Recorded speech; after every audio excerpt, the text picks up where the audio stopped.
Good morning and welcome to the Standing Committee's meeting for Wednesday, April 15th, 2026. All council meetings will be live streamed on the city's website, and for guest speakers, please do not turn off your microphones. Our first order of business is roll call. Will the clerk please take the roll? Mr. Sharland, Mr. Coghill, Ms. Gross, Mr. Lavelle. Here. Mr. Mosley. Here. Ms. Warwick. Here. Ms. Salinetro. Here. Mr. Wilson. Ms. Strasburger, Chair. Here. 5 members present. Thank you. Our next order of business is public comment. I would like to remind all speakers that the rules of council state that comments are limited to matters of concern, official action, or deliberation which are or may be before city council, and profanity will not be permitted. Please state your name and neighborhood for the record. You will have 3 minutes to speak. Our first registered speaker is Audrey Morant.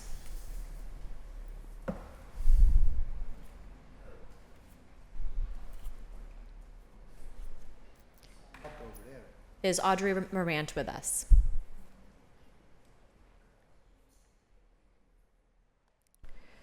In that case, we will move on to our second registered speaker, Chief Ikahana Halmakina.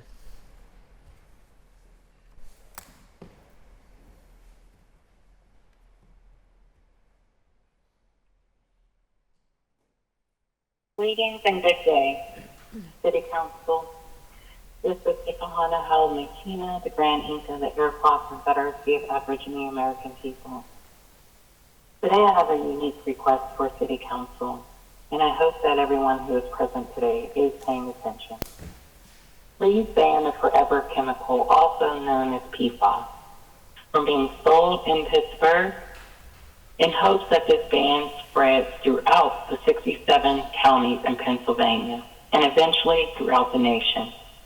PFAS is a synthetic chemical that is being used in consumer products such as furniture, fast food packaging, non-stick cookware, personal care products such as lotion, shampoos, firefighting foam, microwave popcorn bags, water-resistant clothing, paint, sealants, varnishes, cosmetics, stain-resistant products such as pots and pans, pesticides, alarmingly, photography, installation of electrical wire, pizza boxes, eye makeup, perhaps some of you wear this, candy wrappers, perhaps some of your children eat candy, cleaning products, I know we all use that, dental floss,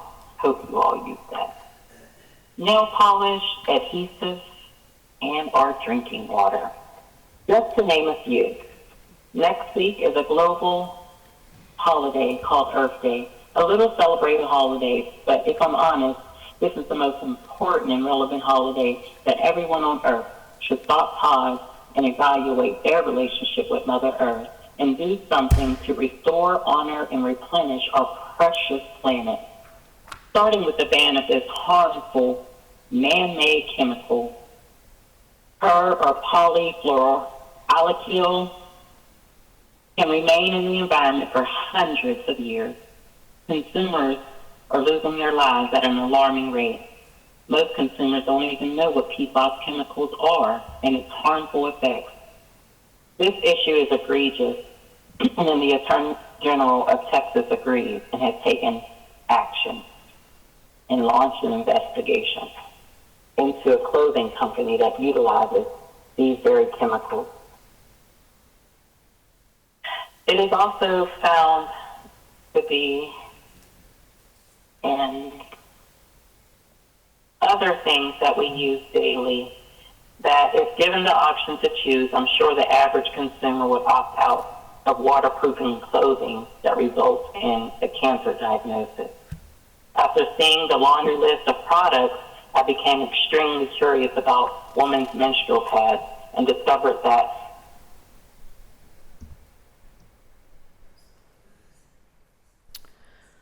Thank you very much. There being no further registered speakers online, we will now take comments from those in the audience wishing to speak.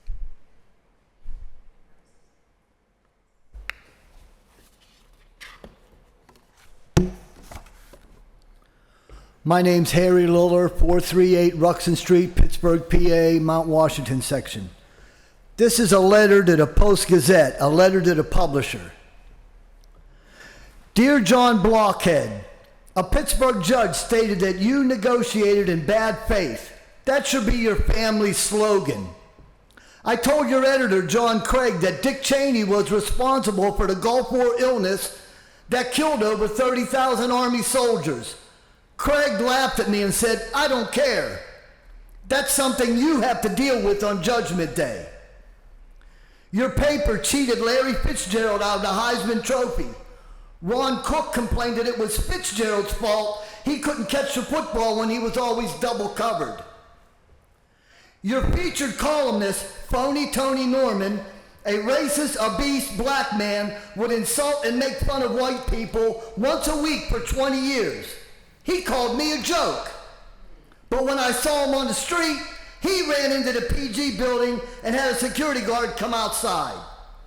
I was there waiting for my sister who had business to do at the state office building. Phony Tony's favorite musician is Barry Manilow.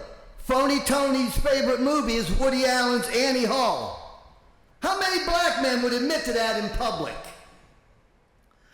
I made Pittsburgh City Councilman Alan Hertzberg change his vote and create the Pittsburgh Civilian Police Review Board.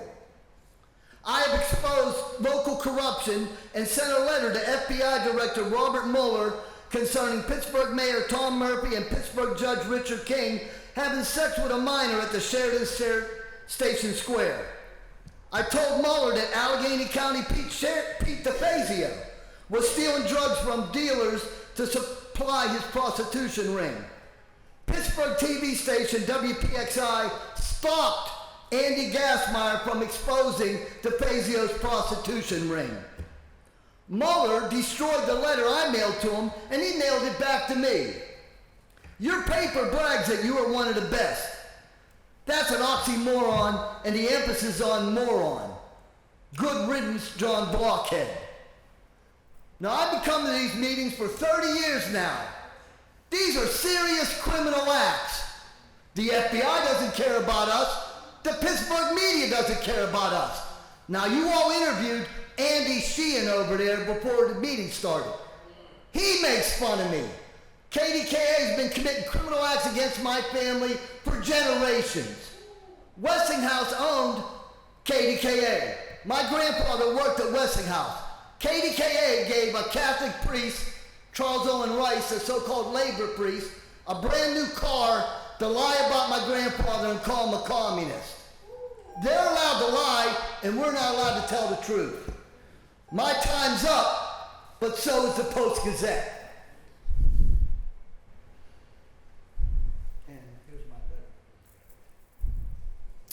Thank you. Next speaker, please.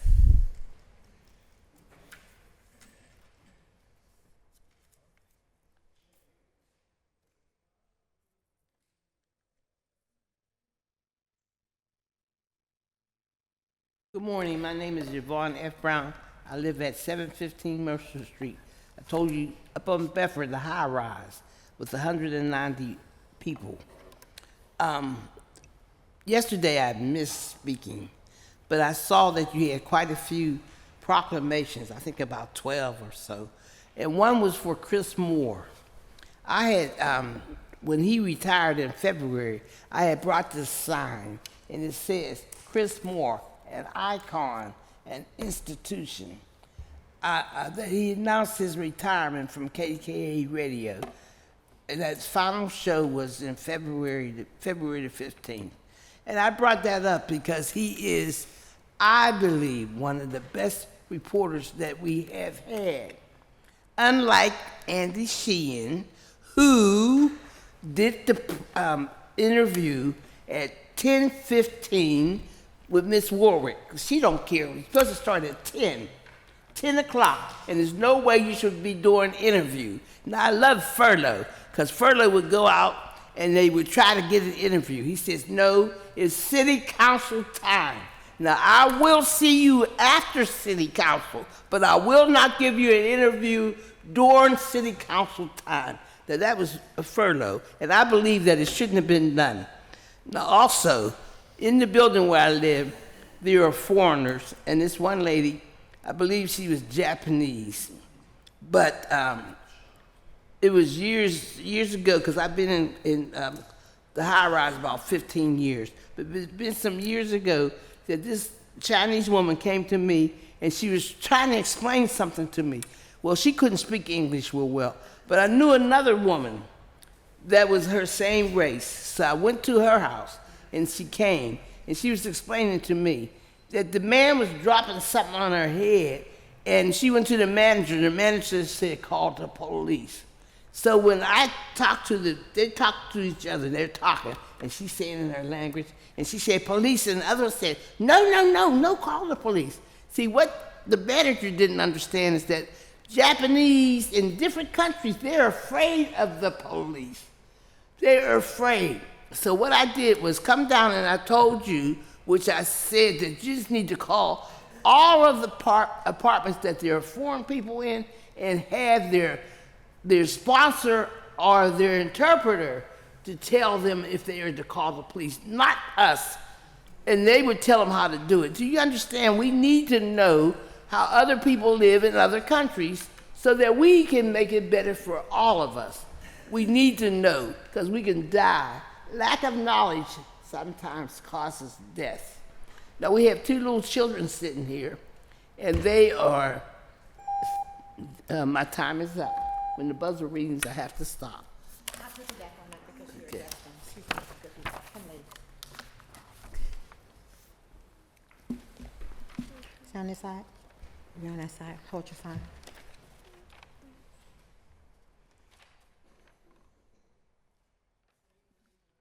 Good morning, Council. My name is Shalivia Thomas Murchison. I reside at 115 East 11th Avenue in Homestead, PA. I came to you guys a couple of weeks ago, and I came last week as well to express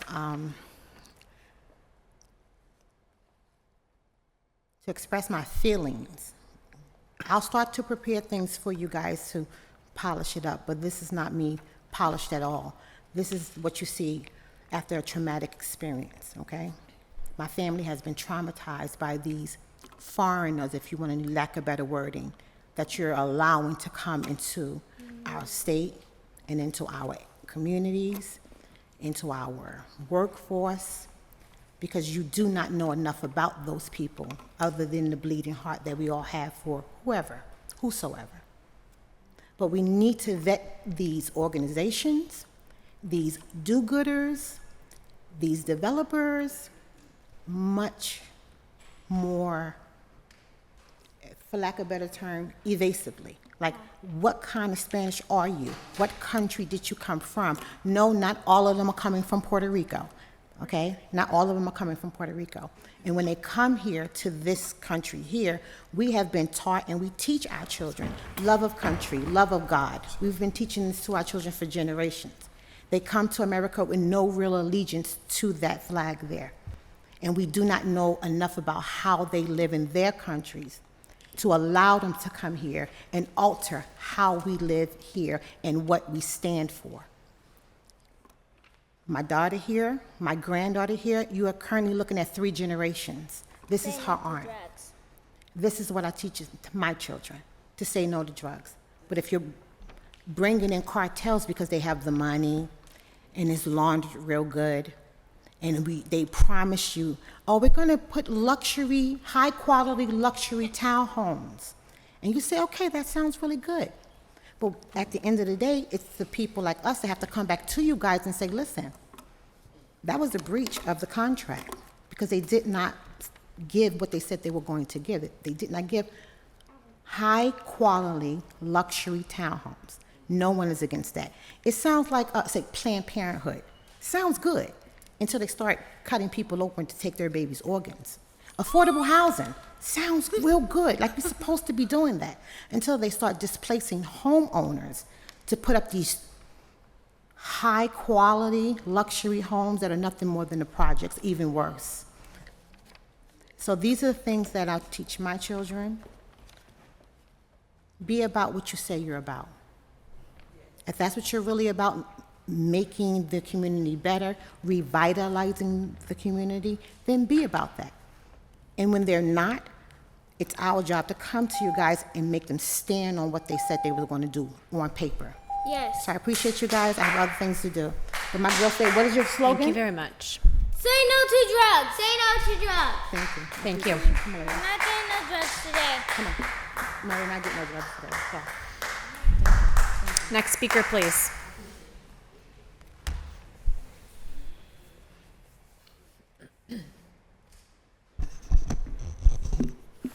A lot of y'all here today. Good morning, Council of Inaction. I'm here again asking what's going on with the children. I've been asking that, and now there's a news, whatever, article, all that about the 2 people that was attacked on the bus by a group of teens. Like, that's the only thing that y'all can come up with is to make sure they're not around for the NFL draft. And then they're going to go right back to doing the same thing.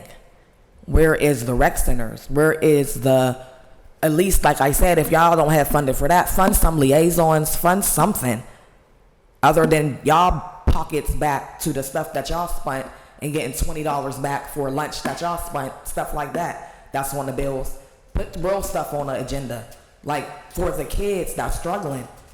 I'm sure in y'all neighborhoods, y'all have rec centers and organizations for y'all kids to go to. We don't have that. That's why our kids are acting this way. My kids aren't, because I'm gonna make sure that they go to an after-school program or somewhere else that is going to be good for them. They still get A's and B's. All 5 of my children were good in school because I made sure and tried hard through all my struggles. But there's other parents, and there's parents that are not around. There's kids that are in group homes where they're not being held accountable by other people. So it's not about blaming parents and blaming this. Bring back Schumann if that's what y'all want to do, because there is bad kids out here, but there's good kids that's just walking past. There's good kids that might see their friend and they start talking and a fight starts and they're standing there and now the whole group is bad. Like, just imagine if it was y'all kids going through it, or just walking through downtown and something happened. Or just your kids sitting on the bus and being attacked by these kids. Because these kids are bad. I'm not going to say that they're good, but they're bad because they're being influenced by nothing. No adults. How are they going to get good or be good if they're being influenced by other kids? There's no adults. So if y'all can't fund rec centers but keep building all these places like everybody's saying that's not going to be good for us, then fund people to stand downtown. Give the bums $10 to actually fight with the kids or stop the kids or something. Like, do something, because we are getting scared. Everybody's getting scared.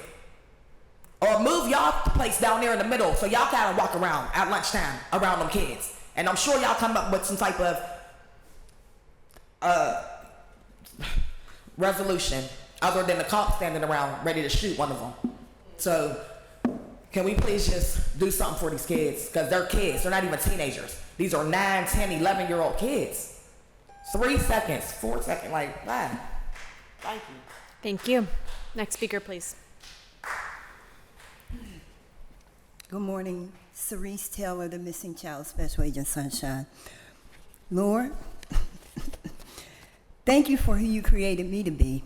Please help those who look in the mirror and don't like what they see. I pray they will see you in Jesus' name. Amen. The title of my message today is Needing the Light. We do need the light on these children. These children are our future, and the future generations of these children have to be protected from people like y'all, corrupt government officials. Like, it's got to stop.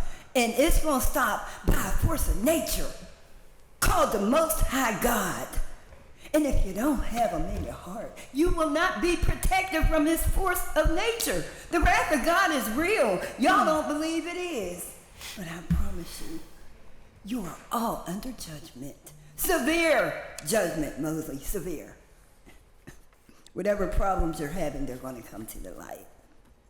We need more light on it. The veil. The problem's coming for you. The light is 1,000,000 watts right now. How are you a part of the Pratt community and you don't have pride in your part in it? Like, why don't you come out and show us? Because you don't like it. That's why you hide it. It's terrible. Look in the mirror. Please, deeper at who you really are if you continue to hide it from others. I also want to talk about the Pledge of Allegiance and why I don't participate in it. The part that says liberty and justice for all is a promise of freedom and fairness for every citizen, regardless of background. Really? That's why I don't participate, because there's no justice for all, especially these children. They're not getting any justice. They're being targeted by voodoo practitioners for what they have. And y'all guys are living off of it and paying them bribe money, giving them bribe money. Yeah, we'll get the house, we'll get this. Then you kidnap our children, abduct them, adopt them. Yeah, this is what happened to me. This is my story. I can stand here and tell it. My child, abducted for a check by her baby daddy's mother, sister, somebody adopted her. Now they getting a check, and they're trying to make me look illegitimate. My daughter's 35 years old.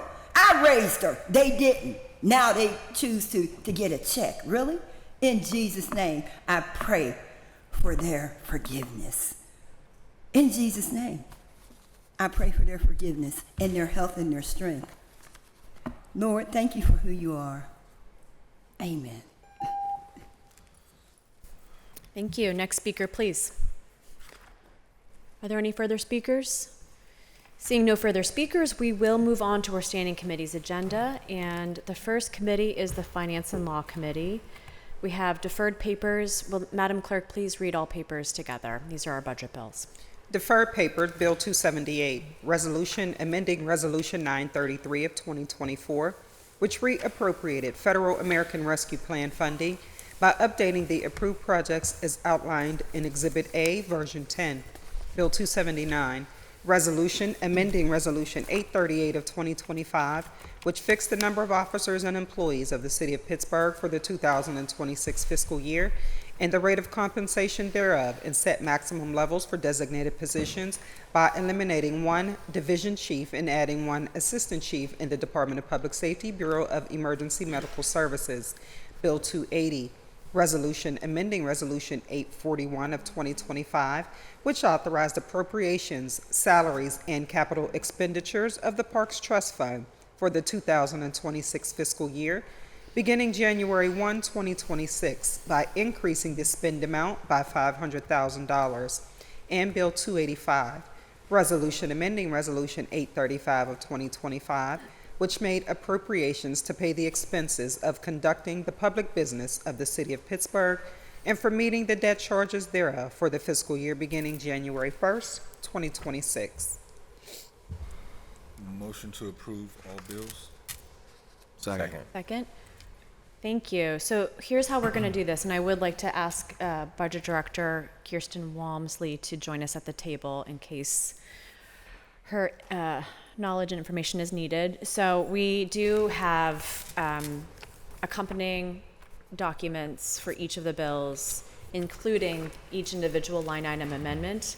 As a reminder to council and for the sake of the public, we did take preliminary votes on each of these amendments, line item amendments last week. That was not the official vote. This is the official line item vote. During typical budget season, we have a special meeting for this exact purpose.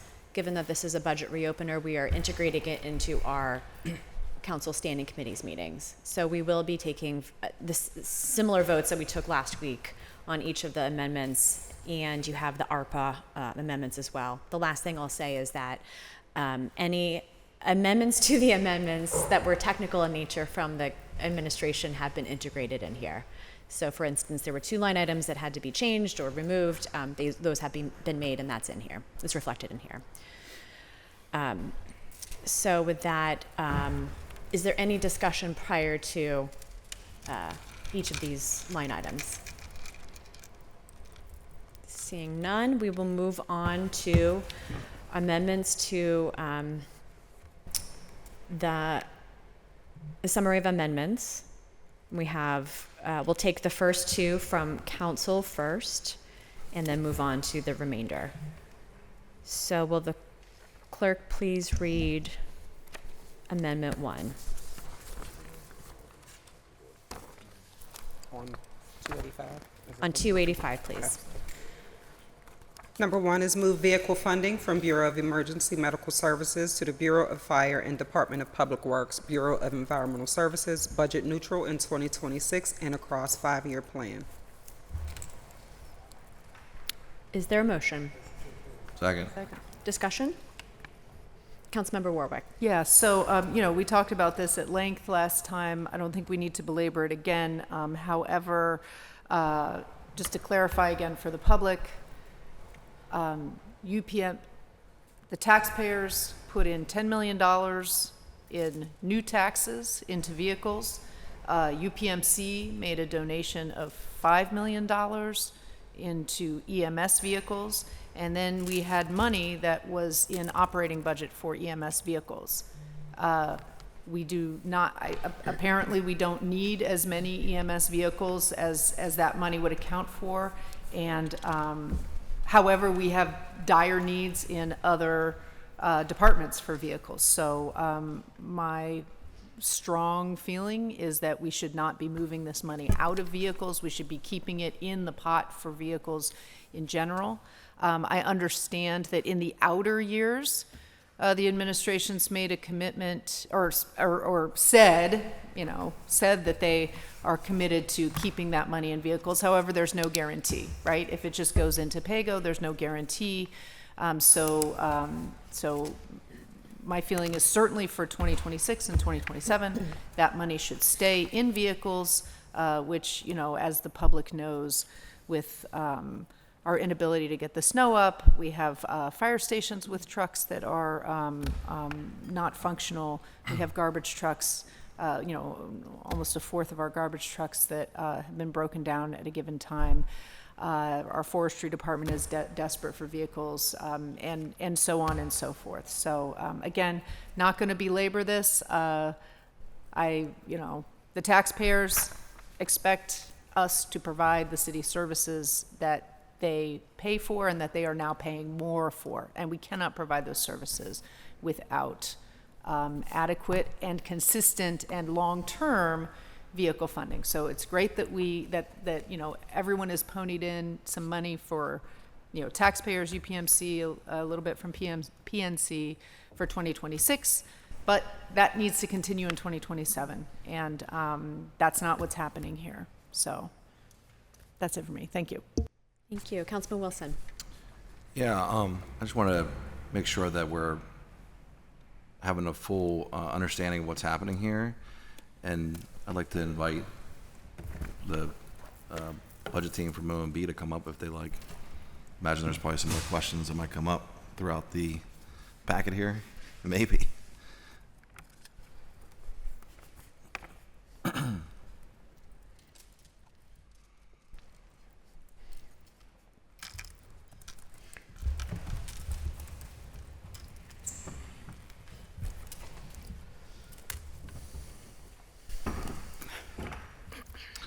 All right. Introduce yourself. Sure. My name is Rhea Price. I'm the current acting director of the Office of Management and Budget. Elizabeth Sarcone, Assistant Director for Operating and Special Revenue. Just general question. Are we decreasing the amount of that we're spending on vehicles that council approved in 2025 for the 2026 budget? Not the PAYGO amount, but yes, there was funding in the operating budget under EMS each year. It was slightly less than $2 million each year. Mm-hmm. And as Councilperson Warwick had mentioned, due to the UPMC donation of $5 million each year, and because we had so many critical needs in other departments, we decided to remove the $2 million in 2026 and 2027 and use that funding to fund other needs. And as she has already mentioned as well, we moved that $2 million in 2028, 2029, and 2030 into a PAYGO line that would be transferred to the capital budget to be used by the ELA in those years for vehicles. But for this year, we would actually spend less than what council approved? Like that money from UPMC or PNC? Oh, no, the money from UPMC more than compensates that. Okay. Yeah, if you could just elaborate, because there's this narrative that there's this narrative that we're gutting what we've, voted on, that council voted on in 2025, and I'm just really beside myself about that. Okay. I'm just trying to understand, because like the other move would be to take away from, I don't know, I saw the amendment, it was like to take away from like bridge maintenance and stuff, which when we have bridges falling down, I don't think we want that narrative to happen. So we are not, like, you're filling the bucket with the money from the nonprofits. Correct. Yes. Okay. So we're not defunding the fleet here. No. Thank you. Councilwoman Gross. Thanks. I very often, agree with Councilwoman Warwick on her analyses and relish her, or like value her input and her team's work. But I'm going to kind of say the same thing I think Councilman Wilson just said, which is that our budgets, again, for the public and as a reminder to ourselves, are authorizing, not, we still have to take a second vote, but it's a plan for really the next year, right? So in 2025, we budgeted for what we're actually going to spend in 2026. All of the rest of the 4 years is kind of like good practice, like you make a 5-year plan, but it really isn't authorized spending, right? It's projections that are good to do and informative for the public and informative for us and good administrating. But this is really the budget amendments to what to spend in 2026. And we are not decreasing the spending on vehicles in 2026. In fact, we're increasing it maybe a little. How much is the increase in the spending on vehicles for 2026? So it's at least $3 million, because that's the difference between the $5 million that UPMC donated and the $2 million. Okay, can we say it now again? Again, for the public. So like my next door neighbor understands the math. The first number that we were going to spend for 2026 on vehicles was what? Total. Don't say it in 3 different numbers. Oh, you can do it. You can do it. No, I don't have that number right in front of me. Sorry. I'll have to get back to you on that. I bet you guys can. I bet someone here can do it. It's like 1.9 million. It's just under $2 million. Was the first plan. Was the first plan. Say that again. Sorry. I thought you meant the total amount that we were planning on spending on vehicles. Let's just say it again. For the line in EMS, which we are shifting, it was just under $2 million. 1.9 million? Yes. That was the first plan. And now the new plan to spend, if we pass this today, the new plan for 2026 to spend on those vehicles is $5 million. Is $5 million. So this is a situation where like both people are right. We should also worry about the next year and the next year and the next year, but I don't feel like we have consensus about how we want to do that and what model that should take. Councilman Warwick also has other legislation pending about committing and setting aside some funds. So I feel like we still are going to have that conversation. We are definitely going to have that conversation about 2027 and 2028 and 2029. But again, as I said last week, or on the mock vote or whatever we're calling the first round of votes, that I am concerned that we not take away from the kind of 60 or so other budget lines that are critically important, as one of the mentions was, bridge maintenance. I certainly have bridges that need those funds, so that they don't lessen in their ranking. Like they need maintenance. They need maintenance now so that they can stay in good condition and not go down to fair or poor condition. So So I'm going to support these today. And again, with all due respect, I really value Councilwoman Warwick's input. I think she's right to hold our feet to the fire, and we're going to continue that conversation. But I'll be supportive of this amendment today. Thank you. Thank you. Second round, Councilmember Warwick. Yeah, so I mean, I do want to clarify, right? The point of this, right, is that what we are seeing in these amendments is the deprioritization of it. Now, in this case, it's EMS, right? So we're like, we're desperate for ambulances. And so UPMC says, great, here's $5 million to spend on ambulances in 2026. And so we say, oh, good, thank you so much for these $5 million. You know what? We actually had $2 million to spend, so we're not going to spend that on ambulances anymore. We're going to spend them on something else. Because that is, and again, this is not malicious. I want to be clear. This is not malicious. This is, you know, these are tough times and we're trying to move money around. But the reality is that this practice, what we're seeing sort of in a mini version right here in these budget amendments, is what has been happening every single year for like 20 years. And it has resulted in us having like this total crisis of vehicles and raising taxes to help fix it and scrambling, and you know what I mean? And so now we have all this money, you know, like 20 million or so in 2026, and no plan for how to, so what's that mean? So that means in 10 more years, when it's nobody on this council's problem anymore, maybe, I don't know, you know, or some other administration or some other council's problem, that now all these vehicles that we buy in 2026 are all at the same time gonna be broken and spending $400,000 a month on repairs because we had no plan. We had no dedicated funding year after year. And I get it. This is not, you know, these amendments that I proposed, right, to pull $300,000 from bridge maintenance or pull $200,000 from roof repairs or pull $150 from, you know, from the city cuts and, you know, these little amendments. That's not council's job, right? That's not good practice for just one council member to say, oh yeah, I'm just going to look at your budget and snip a little here and snip a little there. That is a bad idea. But that's our only option here at council when an administration, not just this administration, but any administration comes. So when our directors come year after year after year saying, we don't have the vehicles we need, we don't have the vehicles we need, this council needs to act to ensure long-term that there is dedicated funding for vehicles.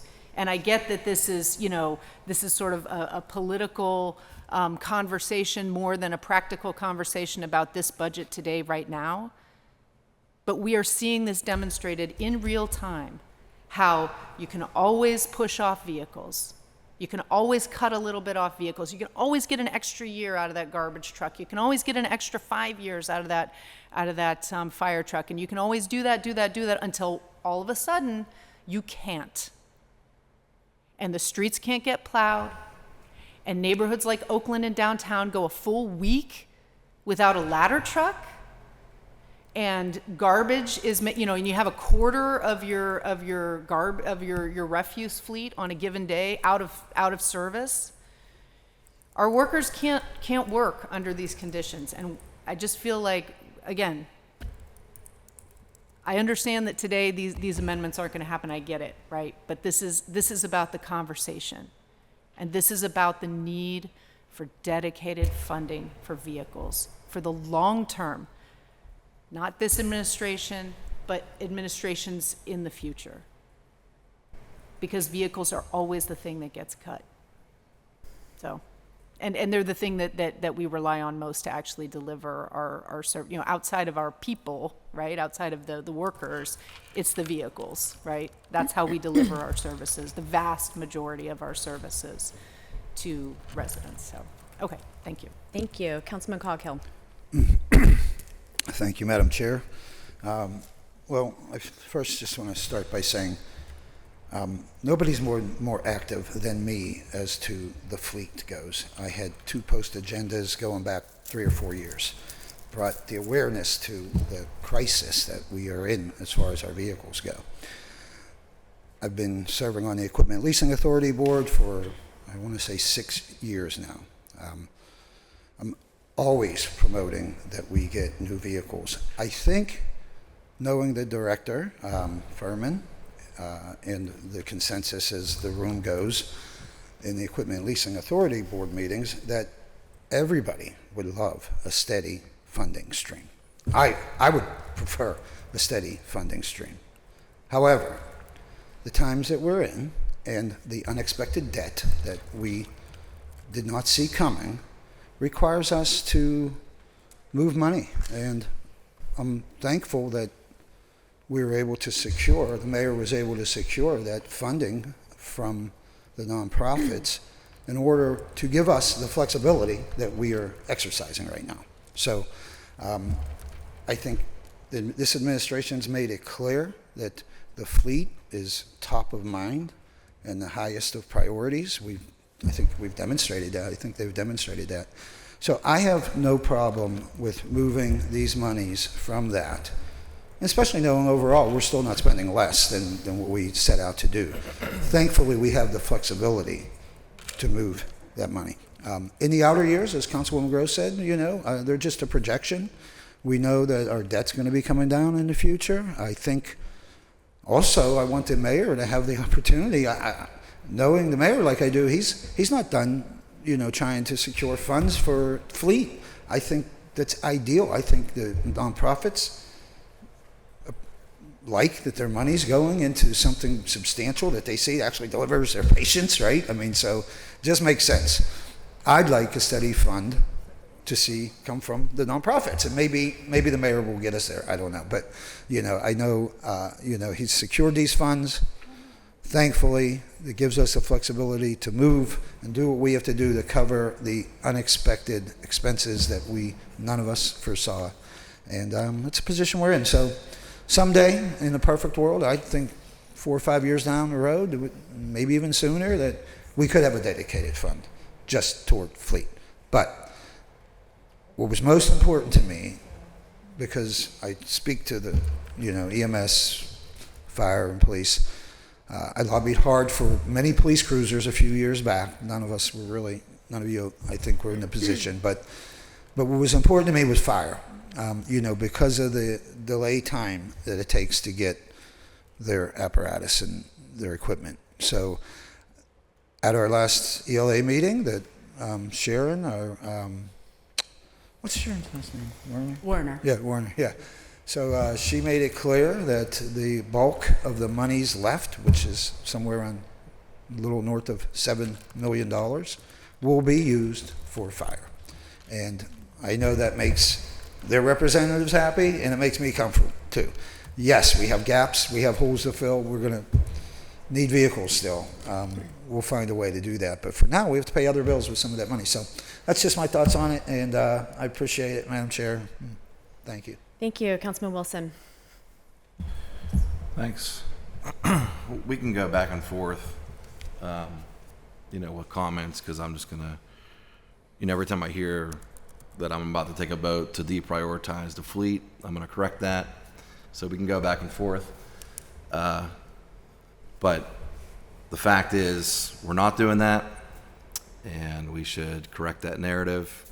We were given, we revised last year the amount we should be spending each year. We're doing that.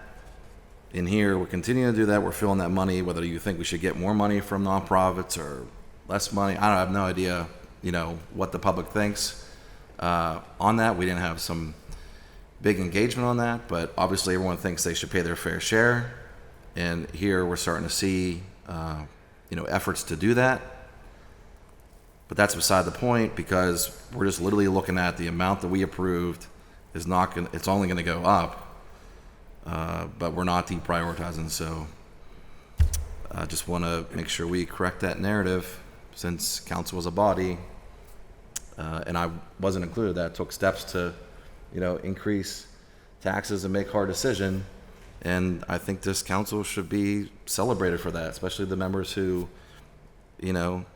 took those hard hits. So I think it's very, I don't know.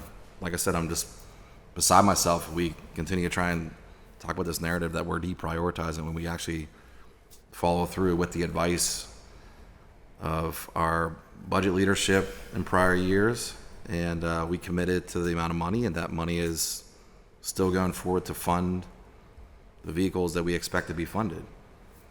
Thank you. Thank you. So my take on all of this is that we are doing basically all we can for 2026 to fund vehicles. And yes, it's correct. In the out years, it doesn't look great for vehicles. That said, this line of thinking that somehow council members exerting their power each year to amend the budget, that might be something separate from what the mayor's administration put forth, is somehow reckless or not our role, is something I don't agree with. It's literally our core function to pass a budget and to hold the purse strings and to challenge the mayor when we disagree. If our mayor puts forward a budget for 2027 or any other out years that we believe does not adequately prioritize vehicles, it's our job to challenge that and to change that. And I expect this council, at this particular makeup of council, with the history that we have together last year and this year on some tough decisions around fleet and budget, to make that decision, that responsible decision to fund our budget or fund our fleet. You know, when I look back to my time on council, I really am grateful to Councilman Coghill for raising the alarm bells on fleet years ago, right? And sometimes it takes time. It's like implementation theory. Like, it takes time for it to kind of trickle down and like really sink into our brains. And I really appreciate Councilwoman Warwick for taking the mantle on that as well. It's incredibly important, and we're at a crisis point, and we're handling it as best we can during these very, very lean years. And you know, 8 years ago, the crisis was landslides. Tens of millions of dollars focused on landslides. How are we supposed to do it all when we have landslides to fund and vehicles that still need to be bought? How are we supposed to, prioritize vehicles when we have bridges falling down? I think we have a handle on many of those things. We don't know what emergencies are going to happen, and we have to still continue to fund vehicles and fleet. And again, I would expect this council to continue to fund fleet now and into the future, given our history. And at some point, vehicles won't be the emergency anymore. And I get it. Like, if we don't have a structure in place to prioritize it 20 years from now, council members might not prioritize it. And that is going to be their lesson to learn. But I also am skeptical of a trust fund for every single need. A bridge trust fund, a landslide trust fund, a vehicle trust fund. Like, it's our job to figure out where the very limited funds that are not already obligated go, and we should do that. And future council should do that. Until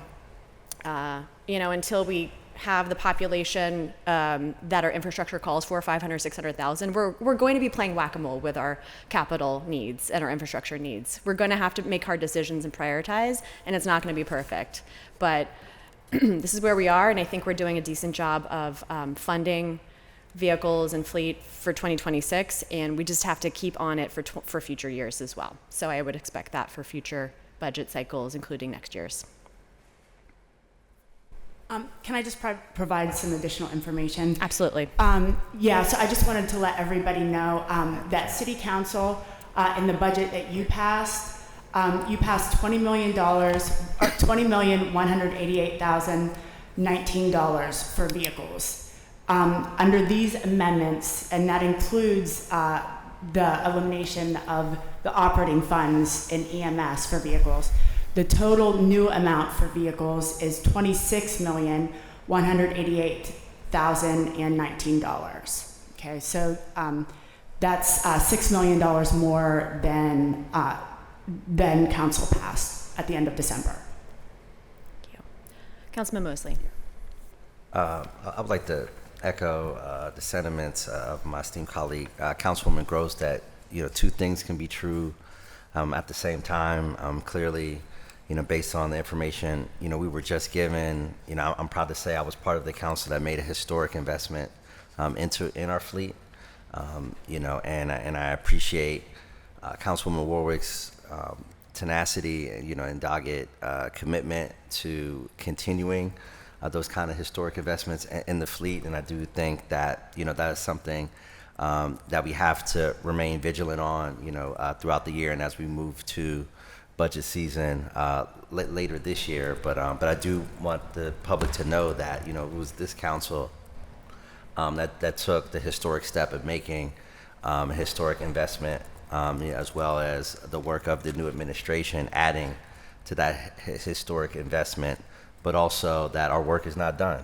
Clearly, 1 year of historic investments isn't going to fill the gap, is what's been said around this table a number of times, and it's a good start, but it's not a finish. So we have to continue our advocacy. We have to continue our vigilance in pushing for more historic investments over the years, so that eventually, like Councilwoman Strasburger said, that this won't be the problem. We won't be playing whack-a-mole, so to speak, with a fleet, and maybe we can find some other area in the city budget to play whack-a-mole with. But but for now, I think it is important just to note, for the record, that it was this council that made a historic investment in the fleet, and began the process of doing the long work to bring our fleet back to where it is. But our work isn't done, and we'll continue these conversations as the year go on to ensure that in 27, 28, 29, and the out years, we continue to make those investments in the fleet.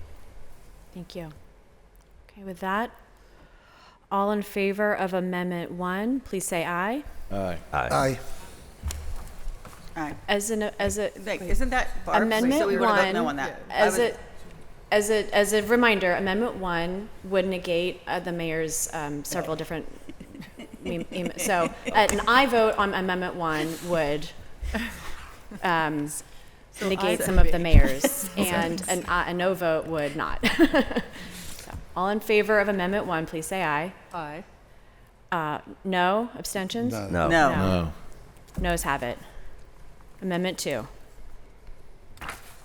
In order to keep 2026-2027 vehicle funding in the budget, decreases to other administrative amendments necessary. Same way, right? We need a motion.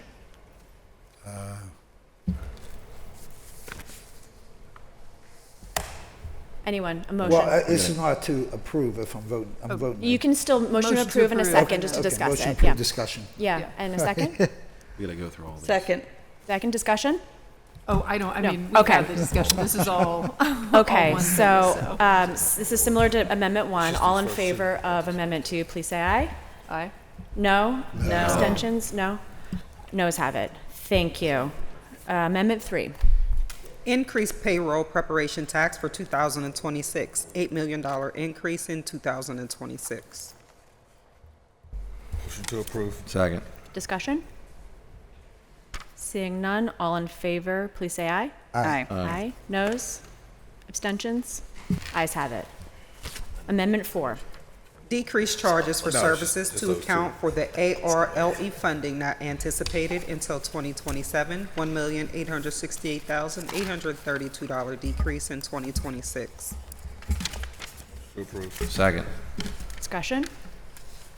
Seeing none, all in favor of Amendment 4, please say aye. Aye. No? Abstentions? Ayes have it. Affirmative recommendation. Number 5. Update all AFSCME 2719 and Teamsters position salaries across departments based on 2026 agreements. Budget neutral in 2026, 5-year impact, $2,073,758.95 increase. Motion approved. Second. Discussion? Seeing none, all in favor of Amendment 5, please say aye. Aye. Aye. Noes? Abstentions? Affirmative recommendation. Amendment 6.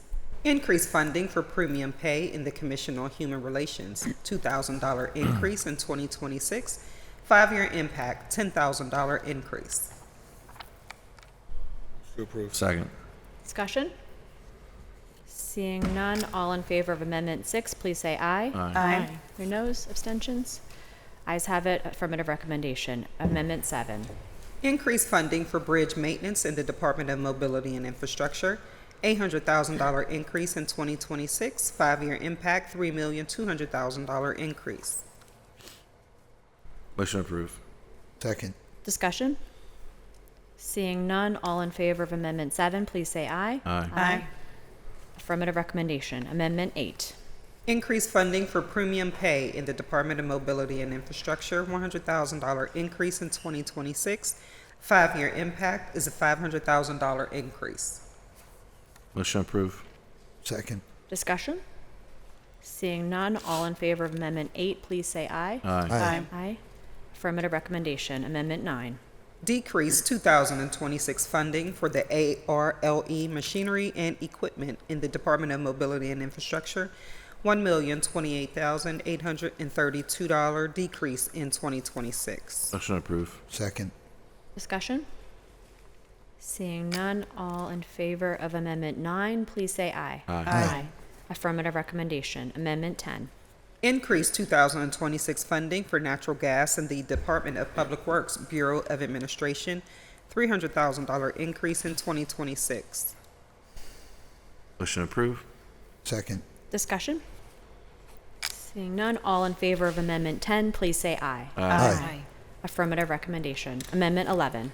Increase 2026 premium pay in the Department of Public Works Bureau of Operations to account for the February 2026 snow event, $500,000 increase in 2026.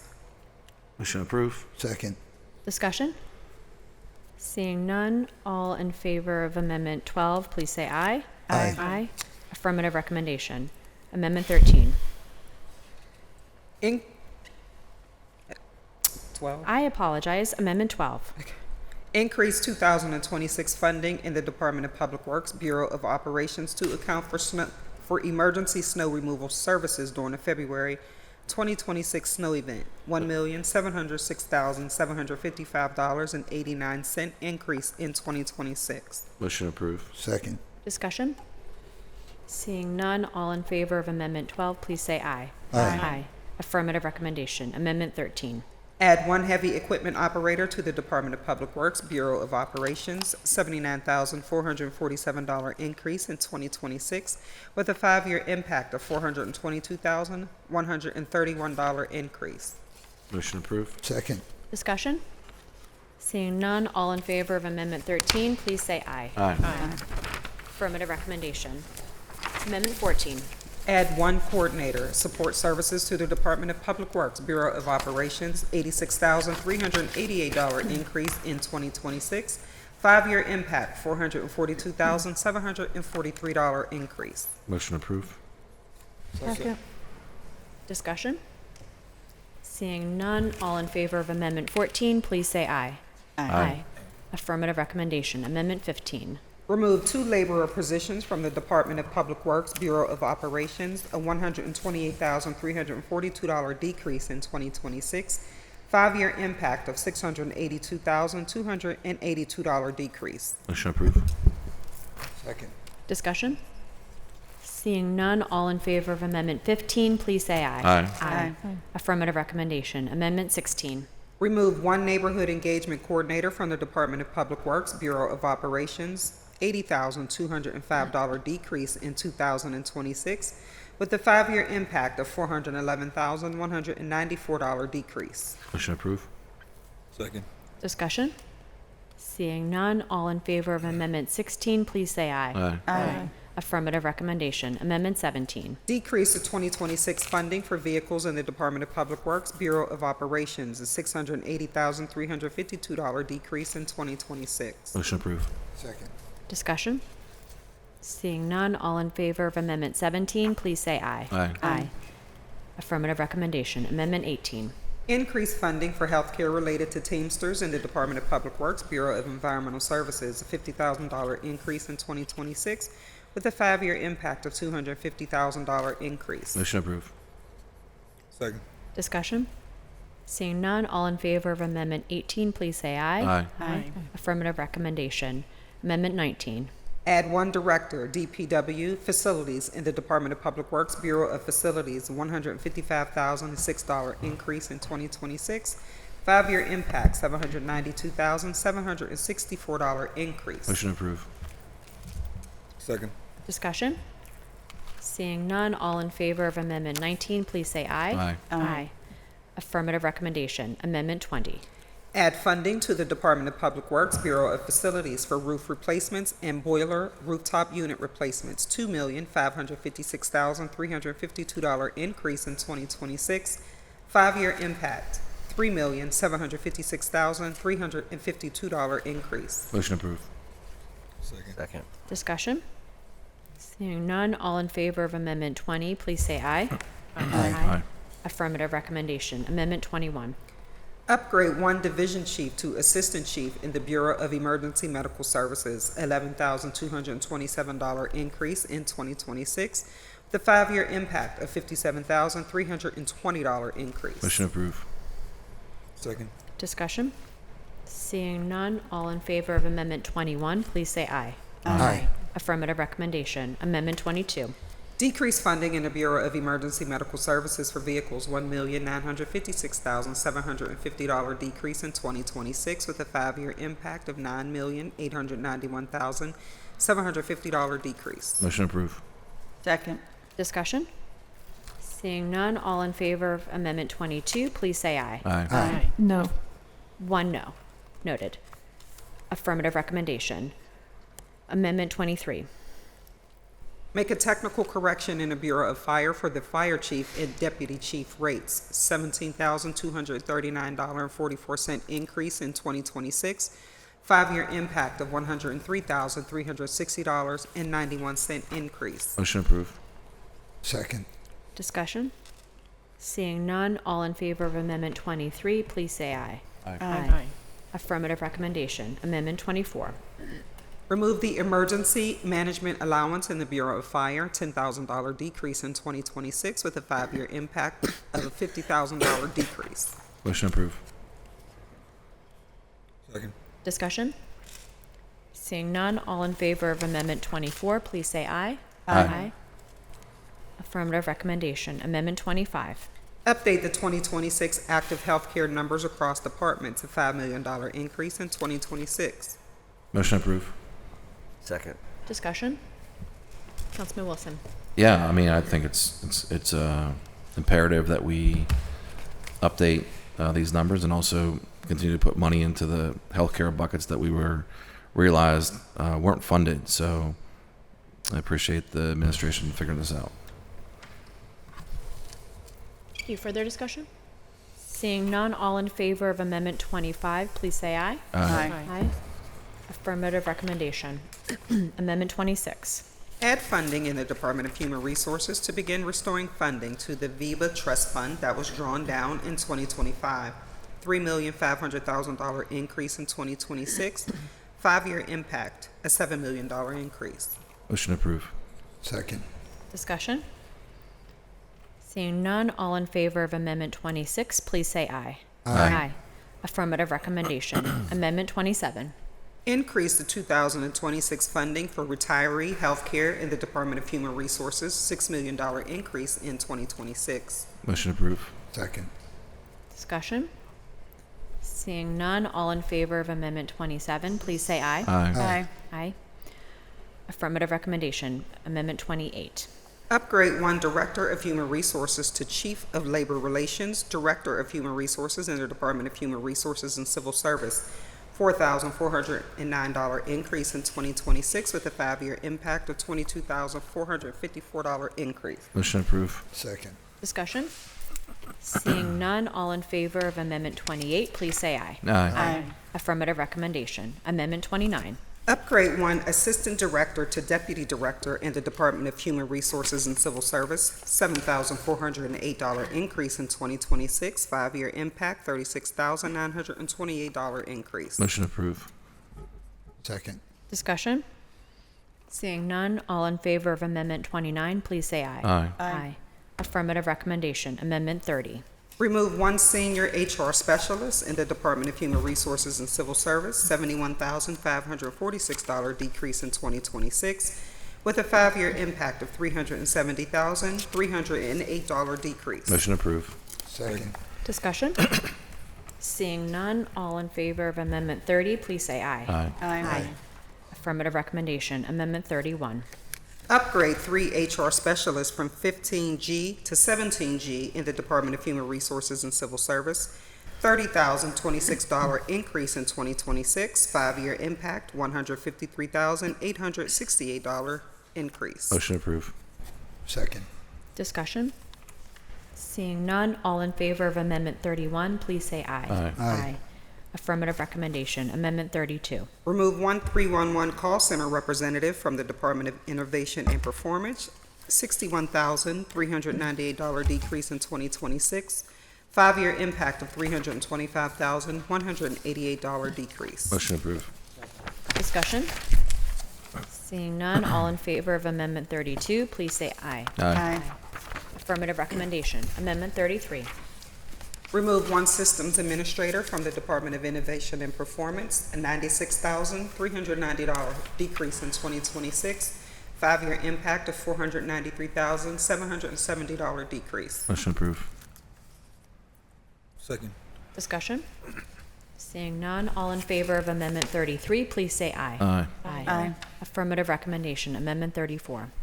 Increase funding for judgments in the Department of Law, $7,250,000 increase in 2026, 5-year impact, $13,750,000 increase. Motion approved. Second. Discussion? Seeing none, all in favor of Amendment 34, please say aye. Aye. Affirmative recommendation. Amendment 35. Increase funding for outside counsel in the Department of Law, $500,000 increase in 2026, 5-year impact, $2,500,000 increase. Motion approved. Second. Discussion? Seeing none, all in favor of Amendment 35, please say aye. Aye. Affirmative recommendation. Amendment 36. Restore funding for city cuts within the Office of the Mayor, $300,000 increase in 2026, 5-year impact, $1,500,000 increase. Motion approved. Second discussion? Discussion? Yeah, I just wanted to, we did talk about this last time. I understand that City Cuts is a great program that, that a lot of folks appreciate having at the city. Two concerns. I mean, one is, and I'm actually not going to be supportive of this simply because, one, I think this is something that a foundation, this feels like something that our foundations could step up and provide for, or our nonprofits. We have a number of nonprofits.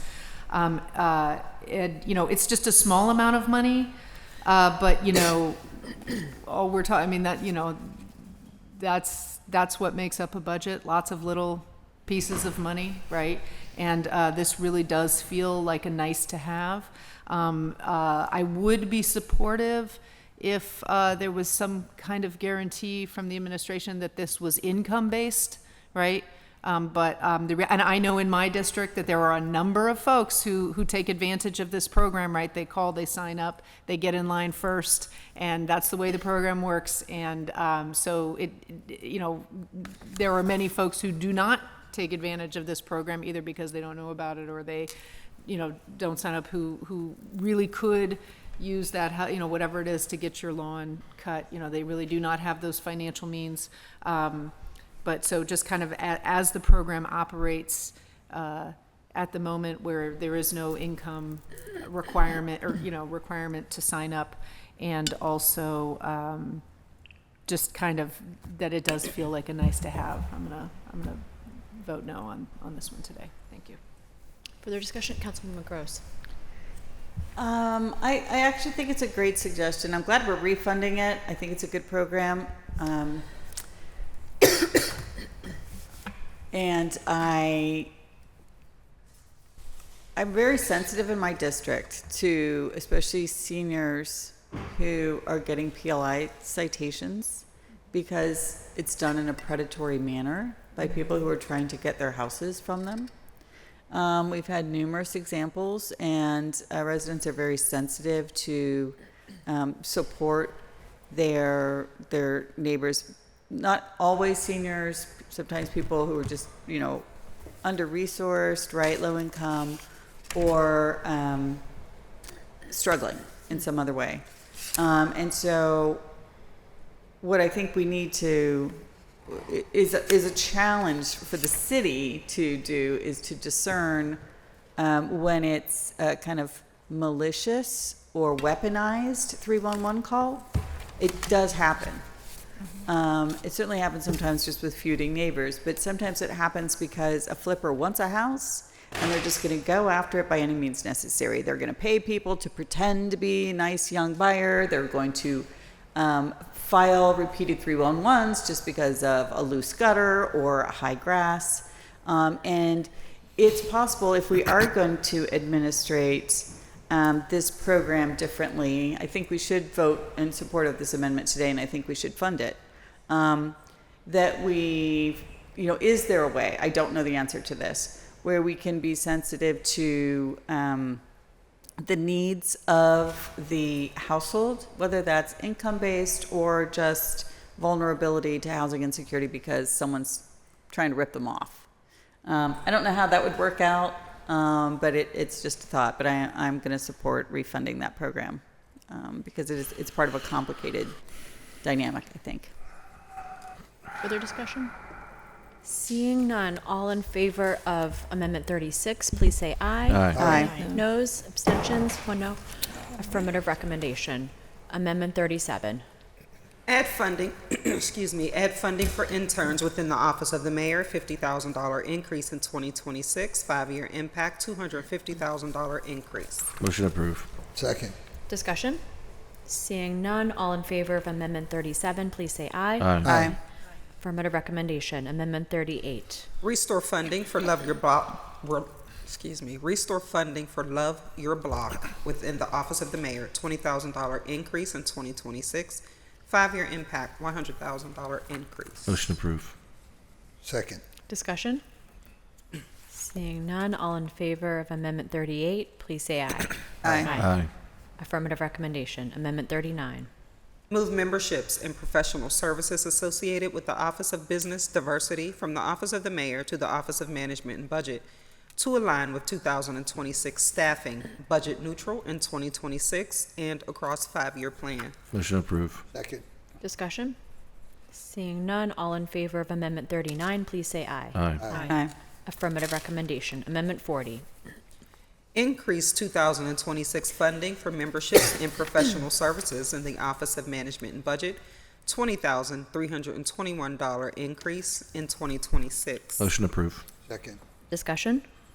Seeing none, all in favor of Amendment 40, please say aye. Aye. Affirmative recommendation. Amendment 41. Increase 2026 funding for insurance in the Office of Management and Budget to cover true costs, $4,650.60 increase in 2026. Motion to approve. Second. Discussion? Seeing none, all in favor of Amendment 41, please say aye. Aye. Affirmative recommendation. Amendment 42. Add funding to cover the capital portion of 412 Boulevard of the Allies, $250,000 increase in 2026, 5-year impact, $1,250,000 increase. Motion to approve. Second. Discussion? Seeing none, all in favor of Amendment 42, please say aye. Aye. Affirmative recommendation. Amendment 43.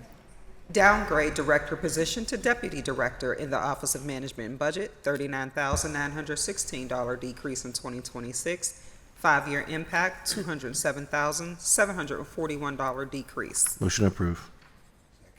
Discussion? Seeing none, all in favor of Amendment 43, please say aye. Affirmative recommendation. Amendment 44.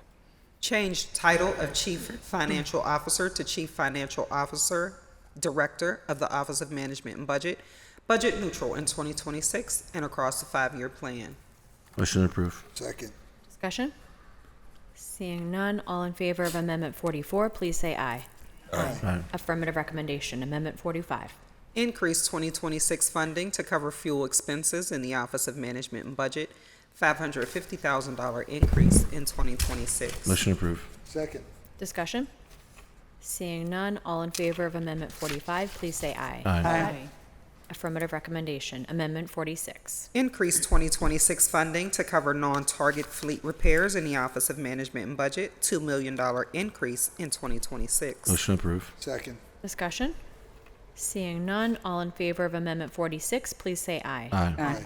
Affirmative recommendation. Amendment 47. Increase funding for pool maintenance in the Department of Parks and Recreation, $184,000 increase in 2026. 5-year impact, $920,000 increase. Motion approved. Second. Discussion? Seeing none, all in favor of Amendment 47, please say aye. Aye. Affirmative recommendation. Amendment 48. Add part-time pool staff for Oliver Bathhouse in the Department of Parks and Recreation, $129,177 increase in 2026. 5-year impact, $658,931 increase. Motion approved. Second. Discussion? Seeing none, all in favor of Amendment 48, please say aye. Aye. Affirmative recommendation. Amendment 49. Add 1 deputy director, Office of Youth and Families in the Department of Parks and Recreation, $141,708 increase in 2026. 5-year impact, $724,939 increase. Motion approved. Second. Discussion? Seeing none, all in favor, please say aye. Aye. Aye. Affirmative recommendation. Number 50. Yeah. Add funding to the Department of Parks and Recreation for the new Office of Youth and Families, $50,000 increase in 2026 with a 5-year impact of $250,000 increase. Motion approved. Second. Discussion? Seeing none, all in favor of Amendment 50, please say aye. Aye. Affirmative recommendation. Amendment 51. Reduce 2026 grants line item in the Department of Parks and Recreation, $500,000 decrease in 2026. Motion approved. Second. Discussion? Seeing none, all in favor of Amendment 51, please say aye. Aye. Noes, abstentions? Affirmative recommendation. Amendment 52. Upgrade 1 public information officer to senior public information officer in the Department of Public Safety, Bureau of Administration, $4,341 increase in 2026. 5-year impact, $22,160 increase. Motion approved. Second. Discussion? Seeing none, all in favor of Amendment 52, please say aye. Aye. Aye. Affirmative recommendation. Amendment 53. Move 1 assistant director of community affairs to the Stop the Violence Trust Fund, $133,949 decrease in 2026. 5-year impact, $685,275 decrease. Motion approved. Discussion? Seeing none, all in favor of Amendment 53, please say aye. Aye. Affirmative recommendation. Amendment 54. Add 1 head of wellness position to the Bureau of Police beginning in July 2026. $94,992 increase in 2026. 5-year impact, $876,169 increase. Motion approved. Second with discussion? Discussion? Yeah, I did want to, this is a great role. I know Chief Lando's talked a lot about this, right? The idea that I think the concept is something that he rolled out in his prior position in Maryland, and with much success. I think the idea is that a therapist of sorts can actually ride with officers, and you know what I mean, kind of just throughout the day. One thing that I would, I was at a ceasefire PA event a month or so ago, and there were folks who were doing this violence intervention work, right, in the communities. And the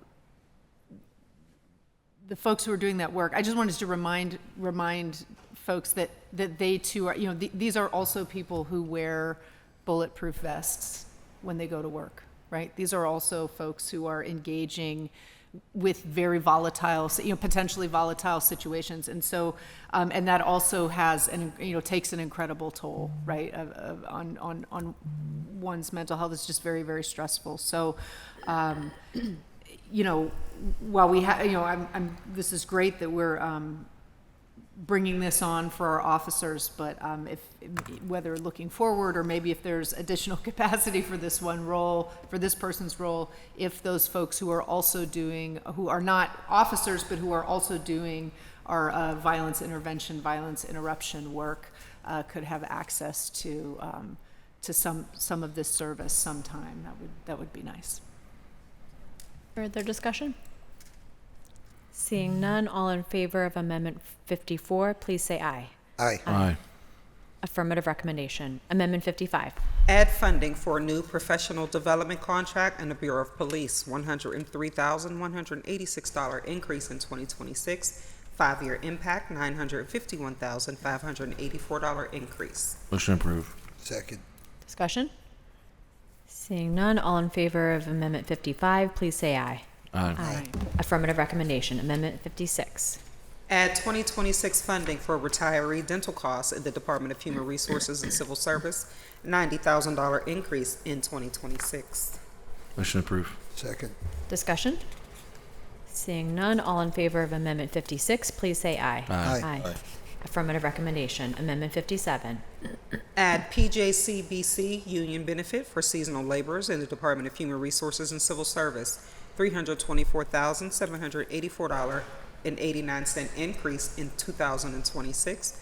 5-year impact, $1,726,747.74 increase. Motion approved. Is there a second? Second.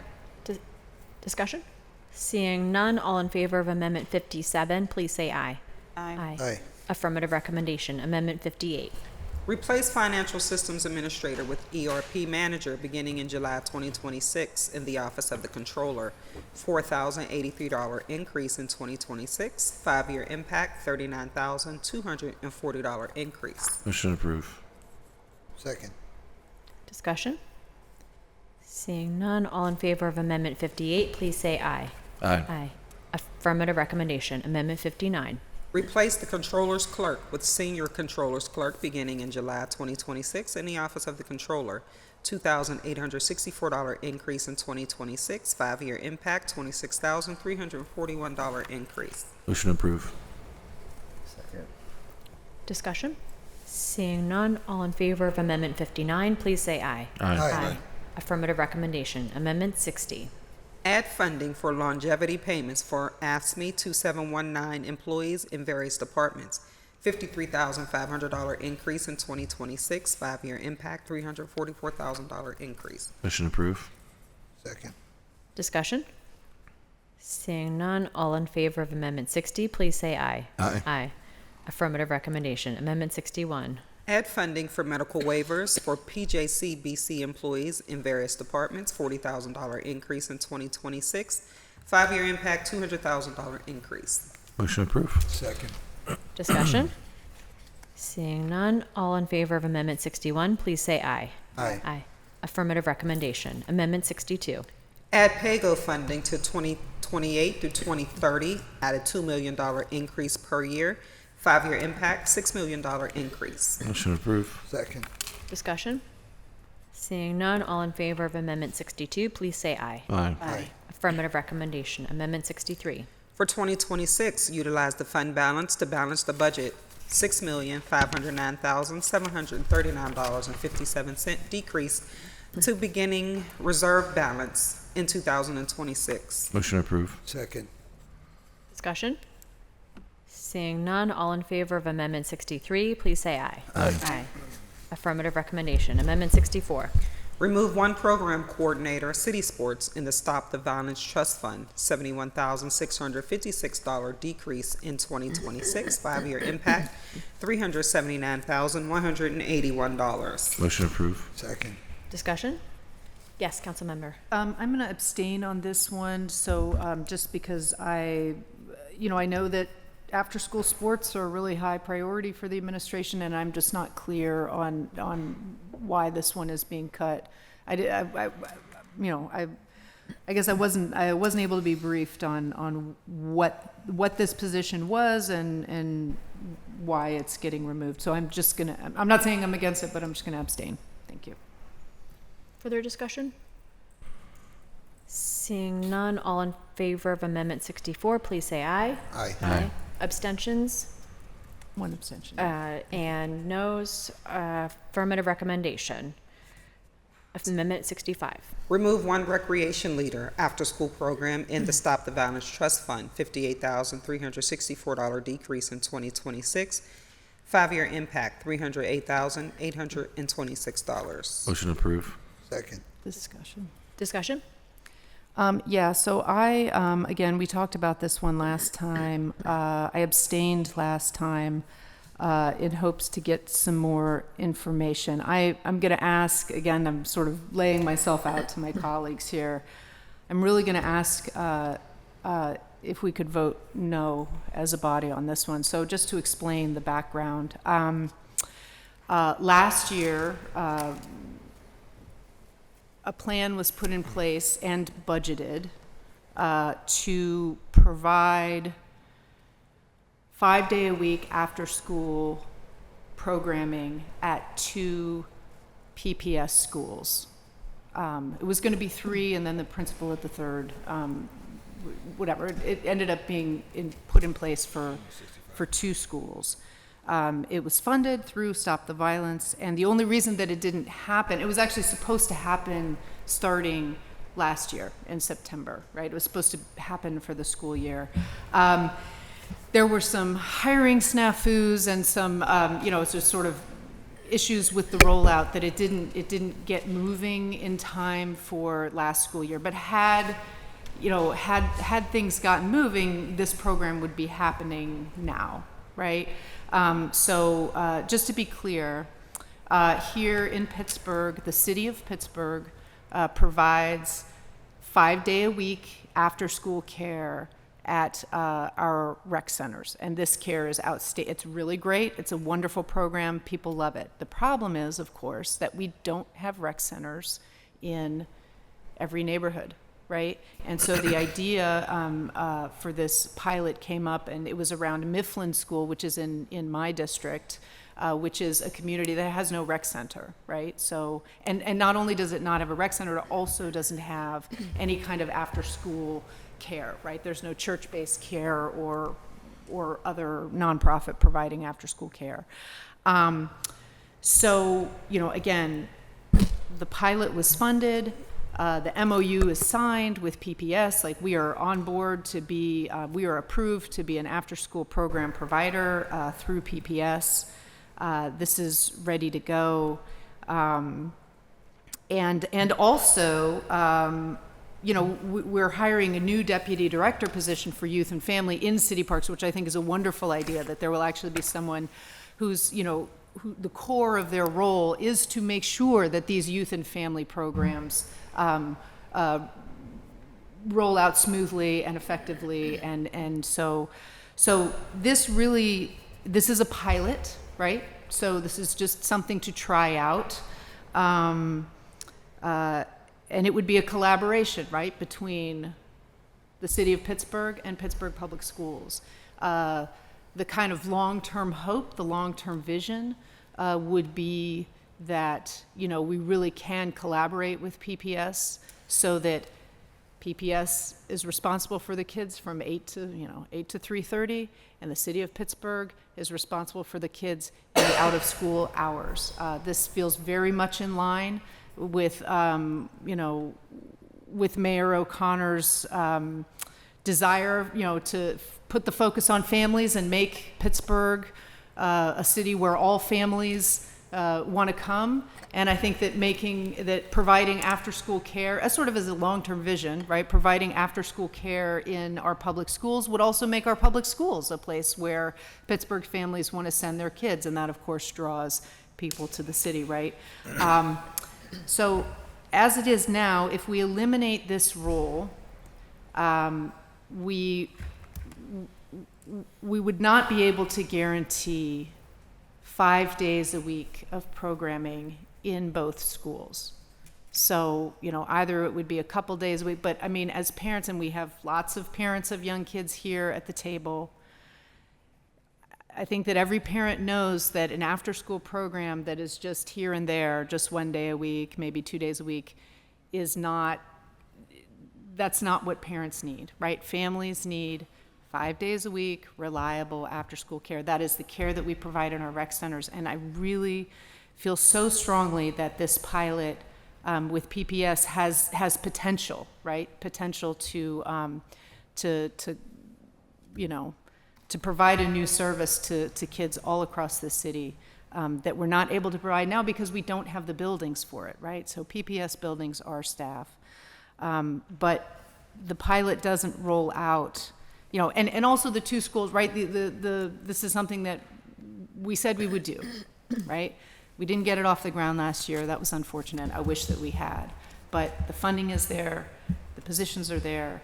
We just got to get them filled. We're having, item 49, new deputy director whose, entire role is going to be focused on just this type of program. So I really would appreciate it if we could keep this position so that we have 2 positions which would cover both schools. And anyway, that is my plea to my fellow council members on this one. So thank you. Yeah, Councilman Wilson, followed by Councilwoman Gross. Thank you. And I had a good discussion. We had a good discussion yesterday, and I thought a lot about this and just thinking how even with this decrease, the pilot doesn't, it's not canceled. There's still, like you said, there's still the school that would be, where the pilot would take place. There's the one school. And if I think back to a program that did start out as a pilot and is now very successful, which is Safe Passages, that started out with a grant and also funding from Buell, a state grant and funding from Buell. And I'm really eager to expand that. That's a program that happens during school time that, serves underserved youth during lunchtime. And the program was so successful that they've been asked to share the results across the country. They recently came back from out west, and I'm excited to work on that, to bring that more in-house at the city of Pittsburgh through the Stop the Violence Fund. And, so I think I think if this is successful, then, we can definitely grow it. But it was great how the first one started out with, like, I think, the kind of the method that you've been describing for a lot of things, like get some nonprofit funding, and then then invest city dollars in it. So, or always have, just like city cuts, always have, it's supplanted by nonprofit or foundation money. But that's where the Safe Passages did start, and so I think this is a good start, even though it would be decreased by one school. I think starting out with a pilot and understanding what we can do with do more than just one school in the future. So I'm supportive of this amendment, and I'm still supportive of the program, but I appreciate your interest to immediately go to 2 schools. But I think I want to make sure that we're definitely focusing on programs that have already been tried and true, and looking forward to continuing the good work that happens at high schools like Perry High School. Thank you. Thank you. Councilwoman Gross. Thank you. So I'm just going to ask our guests at the table to confirm my math here for budget item 65. This is a lot of line items, by the way, right? We're on budget amendment 65, just for the record. So, again, we're really only voting on expenditures for 2026. We also forecast out to the outer years, 5 years. But if we vote on this, if we were to vote no on this, it would just really affect the expenditures for 2026 and the forecast for the outer years, yes? That's correct. Okay, so the expenditure that Councilwoman Warwick is asking us to vote no on would retain $57,000 of expenditures instead of removing them. So the first line of budget amendment number 65 is $44,554. And then there's $9,679, $723, and then $3,408. And everything else is in the outer years. Correct. And if I add that up, I get $57,000. It's actually 58,364. 364. Thank you. So we're being asked by the administration to remove $58,364, which will kill the second location for 2026 of this project. No? So, interrogatory. Mm-hmm. So just to clarify, my understanding in the conversation is that the question is not necessarily that we kill both locations, but that we kill 5 days a week. Okay. And my opinion is, as a parent, that will kill the pilot. That the after-school programming needs to be 5 days a week. Okay, so I think I'm going to take the floor back here. I think that says that we kill that kind of ruins the pilot, because the pilot was intended to be 5 days a week. And honestly, $58,364 is not going to knock this budget out of whack for the 2026 citywide budget, which is how much are the proposed new expenditures for the total of 2026? Around 28 million for the general fund. But this is no, the total city budget for 2026 operating budget. Oh, you mean it's 700 million. Is 680 721 million, I believe. Say it again. 721 million. So this 58,000 is not going to ruin this $728 million city budget. 21 million. Sorry. 721 million. $721 million city budget. Thank you. So I'm inclined to support Councilwoman on this one because I would like to point out, in response to the other councilman's comments, the very amazing program that he spoke of is for high school students, which again started off as a pilot and has grown into be a really impressive program. And I'll point anyone to the post agenda that was held in May of 2025 if they want more information about it. It's just really, I'm enthusiastic about it. This is for little kids. This is a pilot for little kids. So let's not roll out the pilot wonky or half-baked. I feel like, we just fund the $58,000. It's not going to kill the city budget. Let's do it the way all of the people who are planning it do. And it's a model for working with the school district, which we've all been calling for. And it is to support a pilot for K through 5 children. So I'm definitely supportive today. And I thank you, Councilwoman, for the work that you and your team and the city departments have been doing to try to create a new way of working together with the school district, but also support city families. Thank you. Further discussion? Council President Lavelle. Thank you. Just sort of to clarify to both my colleagues' comments, because I'm probably in the middle of them. One, this isn't really throwing the city budget off, because this is coming out of the Stop the Violence Trust Fund. Right. And so if we leave it here, I would then want to know, what does that do to the cap in terms of hitting the administrative cap? Two, it's my understanding, one, I'm supportive of the initiative, just to be clear, but it's my understanding that they didn't fill it last year. They've posted for the position this year, at least for the one position, is my understanding, to try to get the pilot up and running. And so this doesn't then, to Councilman Wilson's position where I agree with him, this doesn't then preclude, if you can fill this position, if you can get the pilot up and running, then continuing it with a second location. It's also just worth noting that the current school year is about to end in 2 months. And so that gives us time to hopefully try to have this up and running for the next school year, because we're literally almost exactly 32 months from the current school year ending. So first, how does it hit the cap? Well, I will tell you that we are currently already over that 50% cap for both parks and the other positions. So this would increase that a little bit more if we kept this position in. So But I mean, we typically have a lot of vacancies, so in actuality, we may not hit that 50% cap, but with the way that the positions are currently budgeted, we are over that. And we might want to look into amending the ordinance. But yeah, that's something that we would have to discuss with council.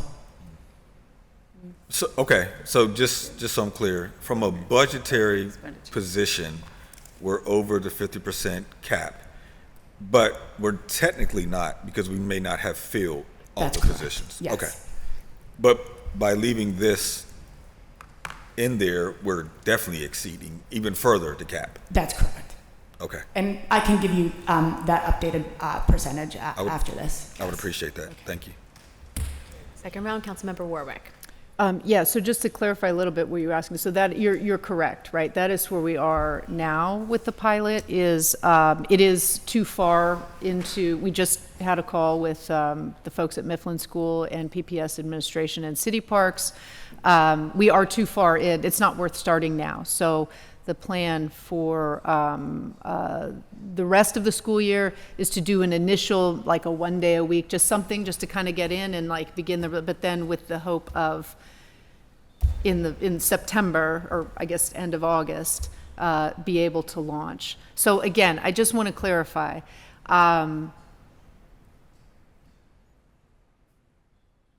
The proposal, my understanding of the proposal, and unfortunately the administration isn't here, but my understanding of the proposal as it stands with the one position is that we could do a couple days a week. But I firmly believe, and I really like every parent here, after school, a viable after school program is a reliable after school program. And that means 5 days a week, just like we provide to the children who have rec centers in their communities, right?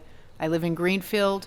That's what you get at McGee Rec. It is a fabulous program. It is, it's a godsend for parents who, you know, in that program they walk over. They're so close to the school that they just walk over to the school and scoop up the kids and bring them back to the rec. But that's just not feasible in communities that don't have that city location, right? Or that don't have an existing community program with open spots. So the 5 days a week feels very important. You know, I guess we could do it at one school, but it seems a shame because we did commit to, you know, the conversations with PBS, at least last year, were about 2 schools. And again, the dollar amount is not high to hold on to this position. So I'll leave it at that. Thank you. Thank you. Further discussion? Okay, seeing none, all those in favor of Amendment 65, please say aye. Aye. Aye. Aye. No. Noes? No. 2 noes? Abstentions? The ayes have Did you it. vote yes or no? I voted yes. Affirmative recommendation. Amendment 66. Increase 2026 funding for maintenance projects in the Parks Tax Trust Fund, $500,000 increase in 2026. Motion approved. Second. Discussion?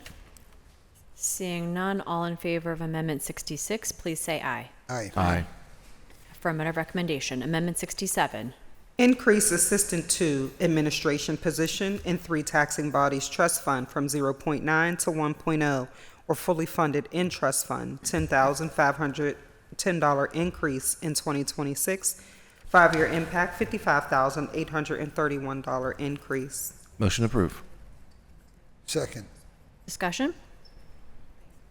Seeing none, all in favor of Amendment 67, please say aye. Aye. Affirmative recommendation. Amendment 68. Update all AFSCME 2719 and Teamsters position salaries across various trust funds based on 2026 agreements. A, Police Secondary Employment Trust Fund, $4,703.15 increase in 2026. 5-year impact, $26,284.81 increase. B, Community Development Trust Fund, $1,389.51 increase in 2026. 5-year impact, $35,768.03 increase. C, Stop the Violence Trust Fund, $398,359.20 increase in 2026. 5-year impact, $2,044,829.92 increase. D, 3 Taxing Bodies Trust Fund, $9,259.01 increase in 2026. 5-year impact, $40,232.84 increase. And E, Parks Tax Trust Fund, $264.10 increase in 2026. 5-year impact, $20,495.33 increase. Motion approved. Second. Discussion? Seeing none, all in favor of Amendment 68, please say aye. Aye. Aye.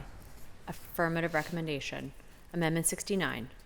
Update part-time salaries for tennis instructors in the Mellon Park Trust Fund, $17,084 increase in 2026. 5-year impact, $92,860 increase. Motion approved. Second. Discussion? Seeing none, all in favor of Amendment 69, please say aye. Aye. Aye. Affirmative recommendation. Amendment 70. Add 1 violence prevention coordinator in the Stop the Violence Trust Fund, $93,046 increase in 2026. 5-year impact, $476,720 increase. Motion approved. Second. Discussion? Seeing none, all in favor of Amendment 70, please say aye. Aye. Affirmative recommendation. Amendment 71. Add 5 violence prevention managers in the Stop the Violence Trust Fund, $500,465 increase in 2026. 5-year impact, $2,563,385 increase. Motion approved. Second. Discussion? Seeing none, all in favor of Amendment 71, please say aye. Aye. Aye. Affirmative recommendation. Amendment 72. Move the Assistant Director of Community Affairs from Public Safety Administration to the Stop the Violence Trust Fund, $134,300 increase in 2026. 5-year impact, $142 increase. Motion approved. Second. Discussion? Seeing none, all in favor of Amendment 72, please say aye. Aye. Aye. Aye. Affirmative recommendation. Amendment 73. Increase salary of Senior Safer Together Project Coordinator from 22G to 24G in Stop the Violence Trust Fund, $7,047 increase in 2026. 5-year impact, $35,957 increase. Motion approved. Second. Discussion? Seeing none, all in favor of Amendment 73, please say aye. Aye. Affirmative recommendation. Amendment 74. Remove 1 Stop the Violence Coordinator from Stop the Violence Trust Fund, $93.46 decrease in 2026. 5-year impact, $476,720 decrease. Motion approved. Second. Discussion? Seeing none, all in favor of Amendment 74, please say aye. Aye. Aye. Affirmative recommendation. Last amendment, Amendment 75. Remove 1 Crime Analyst from Stop the Violence Trust Fund, $93,046 decrease in 2026. 5-year impact, $476,720 decrease. Motion to approve. Second. Second. Discussion? Seeing none, all in favor of Amendment 75, please say aye. Aye. Affirmative recommendation. All right, so we have gone through each and every amendment meticulously, and now we have the deferred papers, the budget bills, as a whole that are under discussion. Is there any further discussion on the bills as a whole? Any of the budget bills? Seeing none, all in favor of bills 278, 279, 280, and 285, please say aye. Aye. Noes? Abstentions? Affirmative recommendation. Thank you all very much. New papers, Bill 316. Resolution further amending Resolution 886 of 2021, effective December 27, 2021, entitled Resolution Adopting and Approving the 2022 Capital Budget and the 2022 Community Development Block Grant Program and the 2022 through 2027 Capital Improvement Program by reducing litter can upgrades and monitoring by $144,100 and increasing play area improvements by $144,100. Motion to approve. Second. Discussion?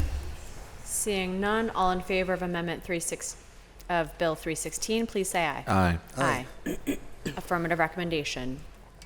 317. Resolution providing for the conveyance by the City of Pittsburgh of certain properties to qualified city residents, subject to affordability restrictions. Items A, 1518 Fallowfield Avenue, 35C12, District 4, and 136 Bodkin Street, 62K200, District 4. Motion to approve. Second. Discussion? Seeing none, all in favor of 317, please say aye. Aye. It's about, but I'm not. Affirmative recommendation. Bill 318. This one? Resolution repealing an item in Resolution 862, effective December 23rd, 2025, in order to rescind the sale. Motion to approve. Second. Discussion? Seeing none, all in favor of Bill 318, please say aye. Aye. Aye. Affirmative recommendation. Bill 319. Resolution, resolution providing for the sale of certain property acquired by the City of Pittsburgh at tax sales, items A through X. Motion to approve. Second. Discussion? Seeing none, all Works. in favor of Bill 319, please say aye. Aye. Aye. Affirmative recommendation. That takes us to invoices. Is there a motion on invoices? So moved. Second. Discussion? Seeing none, all in favor of invoices, please say aye. Aye. Aye. Invoices are approved. Interdepartmental transfers. Is there a motion? So move. Is there a second? Second. Discussion? Seeing none, all in favor of transfers, please say aye. Aye. Aye. Affirmative, transfers are approved. P cards. Is there a motion on P cards? So moved. Is there a second? Second. All in favor of P, discussion? All in favor of P cards, please say aye. Aye. Aye. P cards are approved. That takes us to Public Works and Infrastructure Committee chaired by Councilwoman Salanetro. Deferred papers, Bill 300, resolution providing for the issuance of a warrant in favor of A. Felino Construction, Inc. in the amount of $481,320 for the purpose of emergency snow removal at various locations and providing for the payment of the cost thereof over 1 year. Motion to approve. Discussion? Second. Discussion, Councilwoman? This is a bill that we held last week because we were looking for some additional detail on the invoice. And so far, I believe the director has tried to get that information and has been unsuccessful. And I thought he might be here today. He said he would if he got it. But so apparently, that information has not yet been received by Felino. So I would like to hold for another week to give them a chance to get that corrected invoice into us. We have a motion for a 1 week hold. Is there a second on that motion? Second. Further discussion? Seeing none, all in favor of a 1 week hold on Bill 300, please say aye. Aye. Bill will be held 1 week. New papers, Bill 315. Resolution authorizing the mayor and the director of finance to enter into an easement agreement or agreements with Duquesne Light Company for the installation of certain wires, cable, and pad mount transformer on city-owned parcel ID 184E80, District 5 at no cost to the city. Motion to approve. Second. Discussion? Seeing none, all in favor of Bill 315, please say aye. Aye. Affirmative recommendation. Human Resources Committee, chaired by Councilperson Charlin. Bill 346, supplemental paper, resolution authorizing the mayor and the director of the Department of Human Resources and Civil Service to enter into an amended lease agreement or agreements with Wood Street Commons Commercial LLC to continue leasing office space in 304 Wood Street for the Pittsburgh Partnership for a sum not to exceed $502,620.10 over 2 years and for the payment of the cost thereof. With Councilperson out, do we have a motion? So moved. To approve. Second. Discussion? Seeing none, all those in favor of Bill 346, please say aye. Aye. Aye. Affirmative recommendation. That takes us to Land Use and Economic Development Committee, chaired by Councilman Wilson. Deferred papers, Bill 2250, ordinance amending the Pittsburgh Code Title 9, zoning, Article 5, use regulations, Chapter 911, primary uses, to add restricted personal goods retail, to add specific requirements and conditional use application requirements. Motion to approve. Discussion. Discussion, Councilman Wilson. Yes, I'd like to call my legislative aide, Morgan Martin, to the table.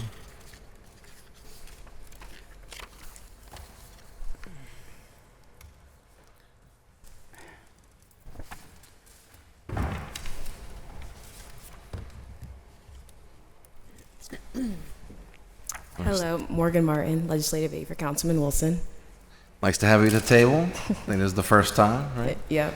All right. Well, definitely appreciate all the great work that you've been doing with the vape shop legislation to amend the zoning code.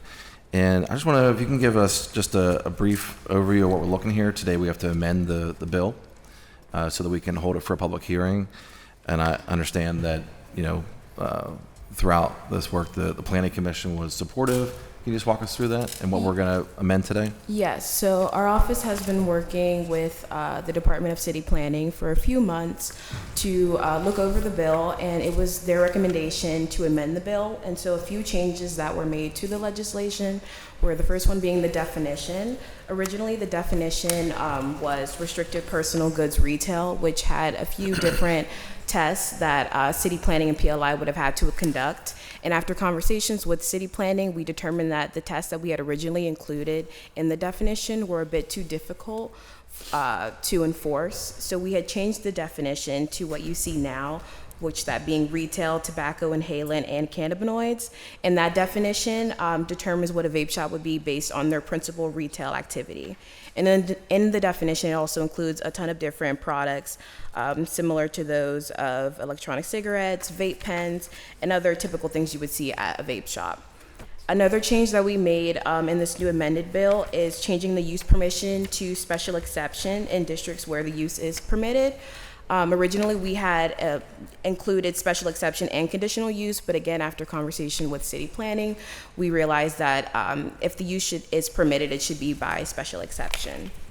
Another change we had made was maintaining the separation requirement from vape shops and 1,000 feet from primary and secondary schools, but we did remove the 1,000 feet separation from vape shops and daycare facilities, as well as other vape shops, and that is because we put on a map all the different separation requirements, and we realized that by including daycares and also the separation from other vape shops, there would be an overall citywide ban, which we did not want to do.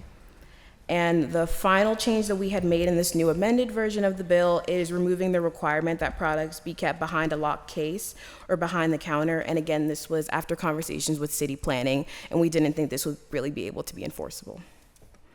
Thank you, Morgan. Appreciate all your great work on this. And with that, make a motion to amend the bill. And there may be some discussion, so if you could continue to join us. Motion to amend Bill 2250. Second. Discussion. Councilmember Warwick. Yes, thank you. So Councilman Wilson and I had discussed this a while back. So just so I'm clear, we have removed the proximity to daycares and playgrounds? Yes, so currently in the new amended version, there would only be a separation of 1,000 feet from vape shops and primary and secondary schools. We remove the separation from daycare facilities, parks, I believe, and also other vape shops. Okay, so my concern here is, and I had spoken with the councilman about this specifically, in the Hazelwood Business District, we have 3 vape shops in like a 2-block. And I had requested that we add libraries to that. But my understanding was that that wasn't going to be necessary because of the daycares, and didn't we have a daycare in Hazelwood? And yes, we do. So is there an option to, because I would like to add, I mean, I understand the issue citywide of the daycare, right? Because you have lots of little daycare facilities. We do not have lots of libraries, however. Would this have to like go back to planning, or go back, like if we were to add libraries? That I'm not aware of. I believe in discussions that we had at the Planning Commission regarding potentially adding more separation requirements, I believe if it's a small change that doesn't change the complete intent of the legislation, we wouldn't have to go back to the Planning Commission. But I also have maps of the different separation requirements, that being the one that's currently here in this legislation from vape shops in primary and secondary schools, as well as the zoning requirements that we have on top of this. So I can look at the map and to look specifically at the location you're talking about to see if there would be a potential in this current amended version for a new vape shop to open. So I can work with your office to double check that as well. Yeah, because the elementary school is quite, I don't know if it's 1,000 feet. I have to look at a map, but it's far up the hill from the main street, which is of course where these shops pop up, and the library is right there on the main street. Yeah, I think what we found is that the current zoning in certain areas already would prohibit and make it a, what's the use called? Make it a like a non-conforming use. Non-conforming use, yeah. If there's any currently operating vape shops, but I can work with your office just to double check because I have a few maps showing the different density requirements currently. Okay, and I mean, would there be an option to add, like maybe before Tuesday, to add libraries if that's something? Well, we have to play. I'm sorry, we have to do a public hearing. So so there's still some time this, here. We're amending it now, and then we have to hold public hearing, and then it'll come back to council for a vote. Okay, you'd have to do another public hearing. Yeah, and so we can work with your office between now and even scheduling the public hearing to see what that looks like. Okay, I just want, because I know, I mean, we've got 3, like in a 2-block, and so I'd love to have this protection for Hazelwood as well. Thank you. I do. Councilwoman, well, I want to go. Sorry, if you allow me for a second. Yes. I just want to. I made the wrong motion. So if I can redo the motion. The motion is to. Oh my gosh! It's not motion to amend. We're gonna motion to amend by substitution. Second. okay, we will continue to resume discussion. Thank you. Councilwoman Gross. Mike, thank you. I really do appreciate your work on this issue. It affects probably almost every business district in the city. So can you explain again the distance from primary schools? Is that how it's phrased? Is it phrased primary? Primary and secondary schools. Yeah, so it's and secondary. So that's all the way up to high school? I believe so. Yeah. Okay, so K through 12. And so, and it's not just, because I'm thinking, like, we have some odd, small private schools, we have charter schools, magnet schools. It applies to all schools? It should apply to all primary and secondary schools. So, like, if they're, like, licensed by the state of Pennsylvania and operates as a school, then it applies? I believe when we, because we have all of the different primary and secondary schools on a map, and I believe when we put all the different schools on a map, we use information from the Department of Education. Great. Great, that's wonderful. And so, but that map isn't here? Like, can you send that to us? Yes, I can. Okay, great. Because again, it's just helpful to us to be able to answer questions so we can tell residents, yes, in our district it applies here, but not there, and there, not here. And yeah. Absolutely, yeah. It was included, I believe, in the presentation used by City Planning at the Planning Commission, so I can send it out as well. Great. And then we'll have to look at it and figure out which schools are slated to close. Then we'll change that map and remove that coverage, because I've got like 4 K through 5s proposed to be closed by PPS. And so it's going to, where I'm thinking there are schools that it provides coverage for the main streets where there's a vape shop. If PPS restructures, as they're about to imminently do, then there won't be coverage. So, okay, food for thought. Thank you. Thank you. Further discussion? My only question was, in the definition, this definition makes sense, and I noticed that it says really just whose principal retail activity based on product inventory. Was there any discussion in Planning Commission about like how to further define that, like whether it has to be more than 50% or whether we need to specify that in the definition, or if this is just like pretty cut and dry in every vape shop that there is. Yes, there was a lot of discussion between the commissioners and also the zoning administrator, Carolyn Ristal, regarding this definition, specifically the principal retail activity, and there not being a percentage or a test. And so Carolyn stated that she is creating different policies and regulation that will be publicly available to any potential vape shop owners that defines how the city will be determining what a vape shop's principal retail activity is. And it was also recommended by the Planning Commission for Carolyn to return back and give an update to the Planning Commission on what that definition, how it's going to look like. Okay, so that would be then in policy, or that would be then in, I guess, policy, like administrative policy rather than in code, making it more malleable over time. I know we've done that like with recycling policy or this and that, like you don't want to lock something that might be changing in. Okay. That's correct, yes. Great, thank you, that's helpful. Okay, further discussion? Councilman Wilson. Any further discussion with the? Seeing none? Well, Have a motion? Yeah, before I make the motion for public hearing, I just want to thank all sponsors and all members, so especially the sponsors, President Lavelle, Councilmember Charlin, and Councilmember Strasburger. Thank you for being so supportive throughout this process, and everyone else on council that helped us get this to Planning Commission, and now we're going to move this to public comment phase in the public hearing. So with that, motion to hold for Cablecast public hearing. Second. Discussion? All in favor, please say aye. Aye. Thank you. Bill be held. Thank you, Morgan.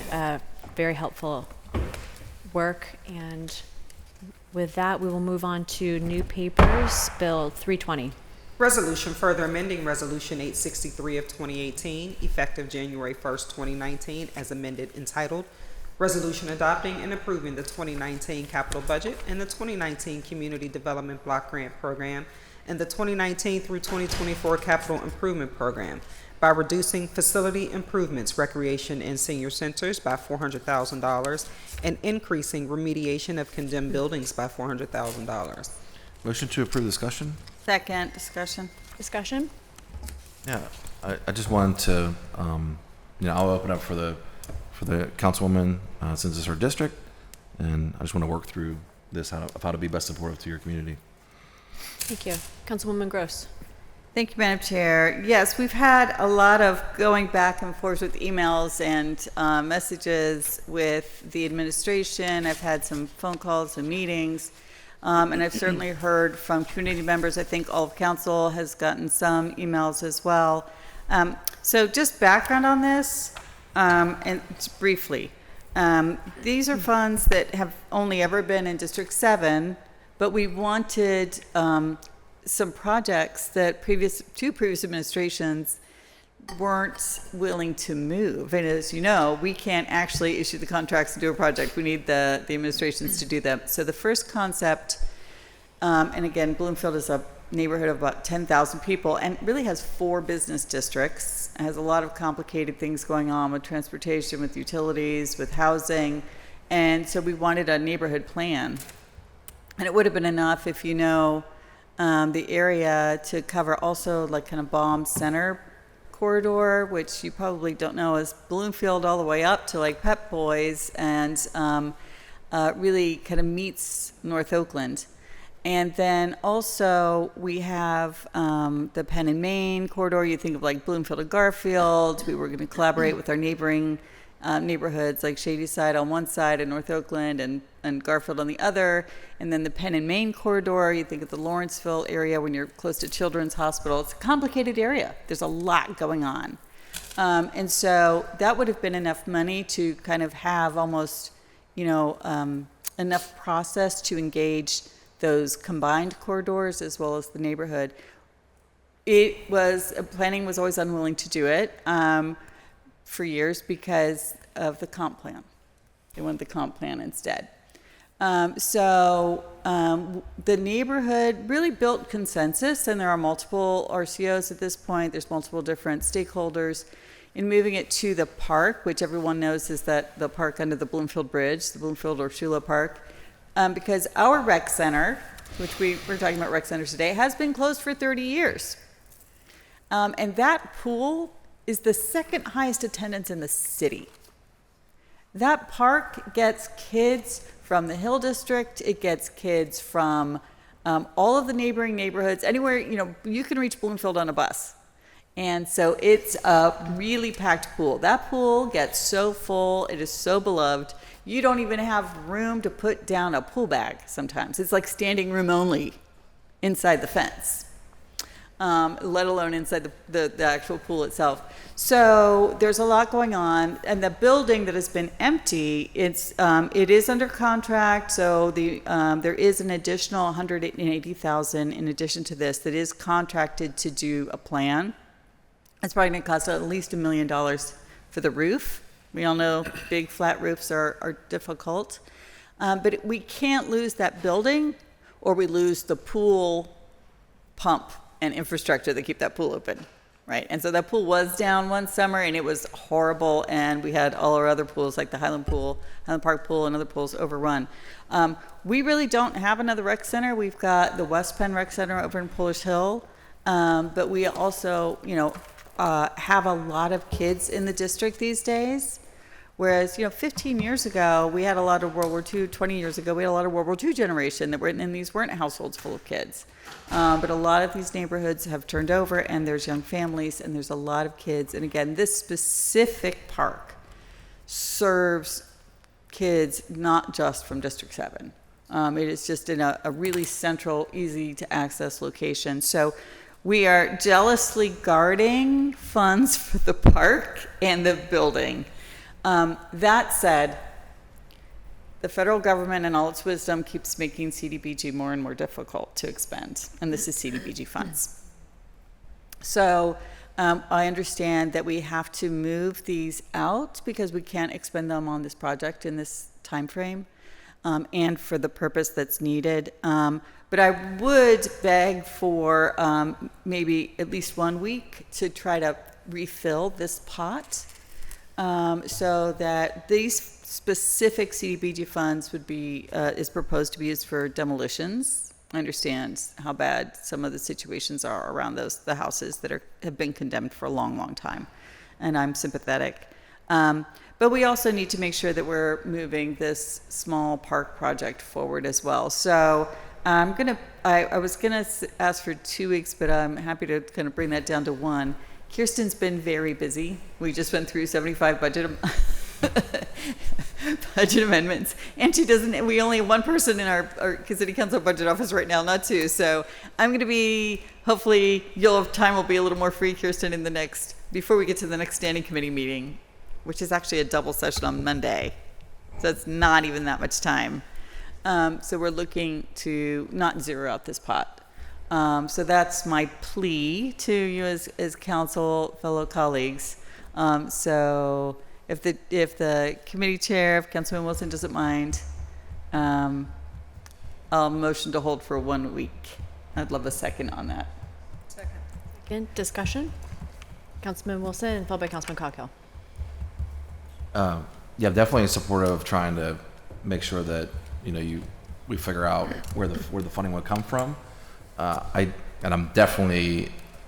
been here several times with CBG, and where money is expiring, has to move, and then recently, even ARPA for a community center has to move out, and we just did that in the, with moving ARPA funds that are expiring. So definitely fully aware, continually working on that. I know it sounds pretty like 1 week sounds like it wouldn't be a problem. I just want to confirm with people who work at CBG or anyone that has knowledge of this, because they've emailed me in the past like there is no time. So I just want to get a confirmation that like a week we can work on this. It is a double session Monday, but it wouldn't be funneled to the following week. So yeah, it's good. Whoever can come up and clarify that for us. Tomorrow, it's double session next week? Yeah. Monday. Yes. Monday. Okay.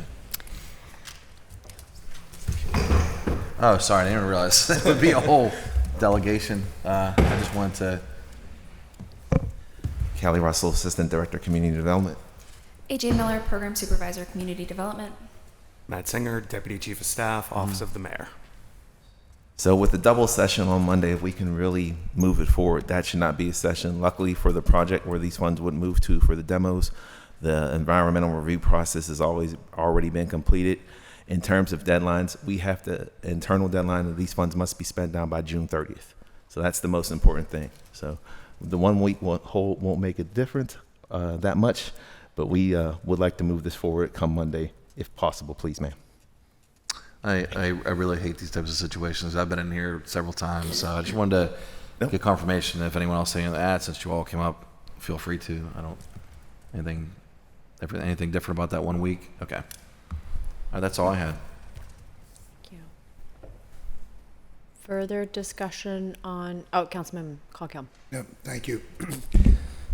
If I were to advocate for one park outside my district, it would be this park in that recreation center. I mean, it really is a charming little place. The neighborhood just kind of flows right into it. And the pool, we can't give up the pool, and if we have to save the building to do so, that's great. So the funding was set aside, or you're looking to make sure that you secure that funding for a plan to do the recreation center? So the funding is being zeroed out Right. unless we hold it a week. Right. And so there would be no money, and it would all go to demolitions in District 3 and District 1. Right. If that's the bill in front of Right, us. but you're looking to resecure Funds. that funds, Yeah. but that's for a Swap it. plan to redo the rec center. Okay, is that right? Yes. Okay, good.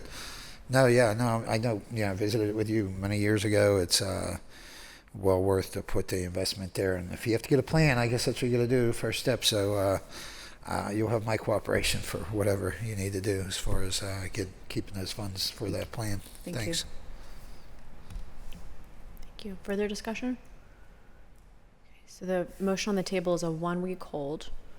All in favor of a 1 week hold of Bill 320, please say aye. Aye. Abstentions, noes? Bill be held for 1 week. Thank you. Thank you all. Bill 321.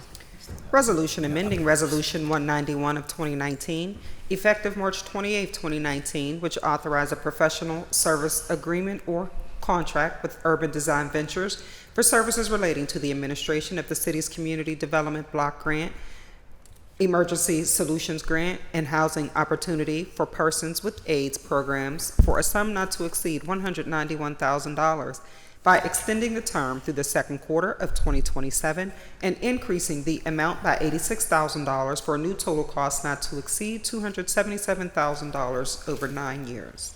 Motion to approve. Second. Discussion?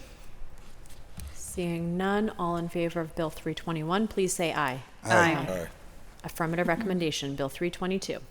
Resolution further amending Resolution 863 of 2018, effective January 1, 2019, as amended, entitled Resolution Adopting and Approving the 2019 Capital Budget and the 2019 Community Development Block Grant Program and the 2019 through 2024 Capital Improvement Program to reduce play area improvements by $144,100 and increase the Greater Pittsburgh Community Food Bank by $144,100 and authorize a subsequent agreement or agreements. Motion to approve. Second. Discussion? Seeing none, all in favor of Bill 322, please say aye. Aye. Affirmative recommendation. Thank you both very much. That moves us to Intergovernmental and Educational Affairs Committee, chaired by Councilman Mosley. Deferred papers, Bill 224, resolution authorizing the mayor, the director of public works, and director of finance to enter into an easement agreement or agreements with the Allegheny County Sanitary Authority for the installation of certain monitoring boreholes on city-owned parcel IDs at no cost to the city. A motion to hold for 4 weeks to allow for additional community engagement. Second. Discussion? Seeing none, all in favor of a 4-week hold on Bill 224, please say aye. Aye. Aye. Bill be held. New papers, Bill 314. Bill 314, resolution amending Resolution 501 of 2023, which authorized an amended agreement or agreements with the URA of Pittsburgh for the completion of projects approved in the City of Pittsburgh's American Rescue Plan by realigning project line items to ensure spending deadlines are met. Motion to approve. Second. Discussion? Seeing none, all in favor of Bill 314, please say aye. Aye. Aye. Affirmative recommendation. That exhausts our standing committee agenda. We do have meeting announcements. Tomorrow afternoon at 1:30, council will hold an executive session on bills 361, 362, 363, and 364 as they relate to litigation matters. Next week, council will hold their regular and standing committees meeting on Monday, April 20th at 10 a.m. and 1:30 p.m. respectively.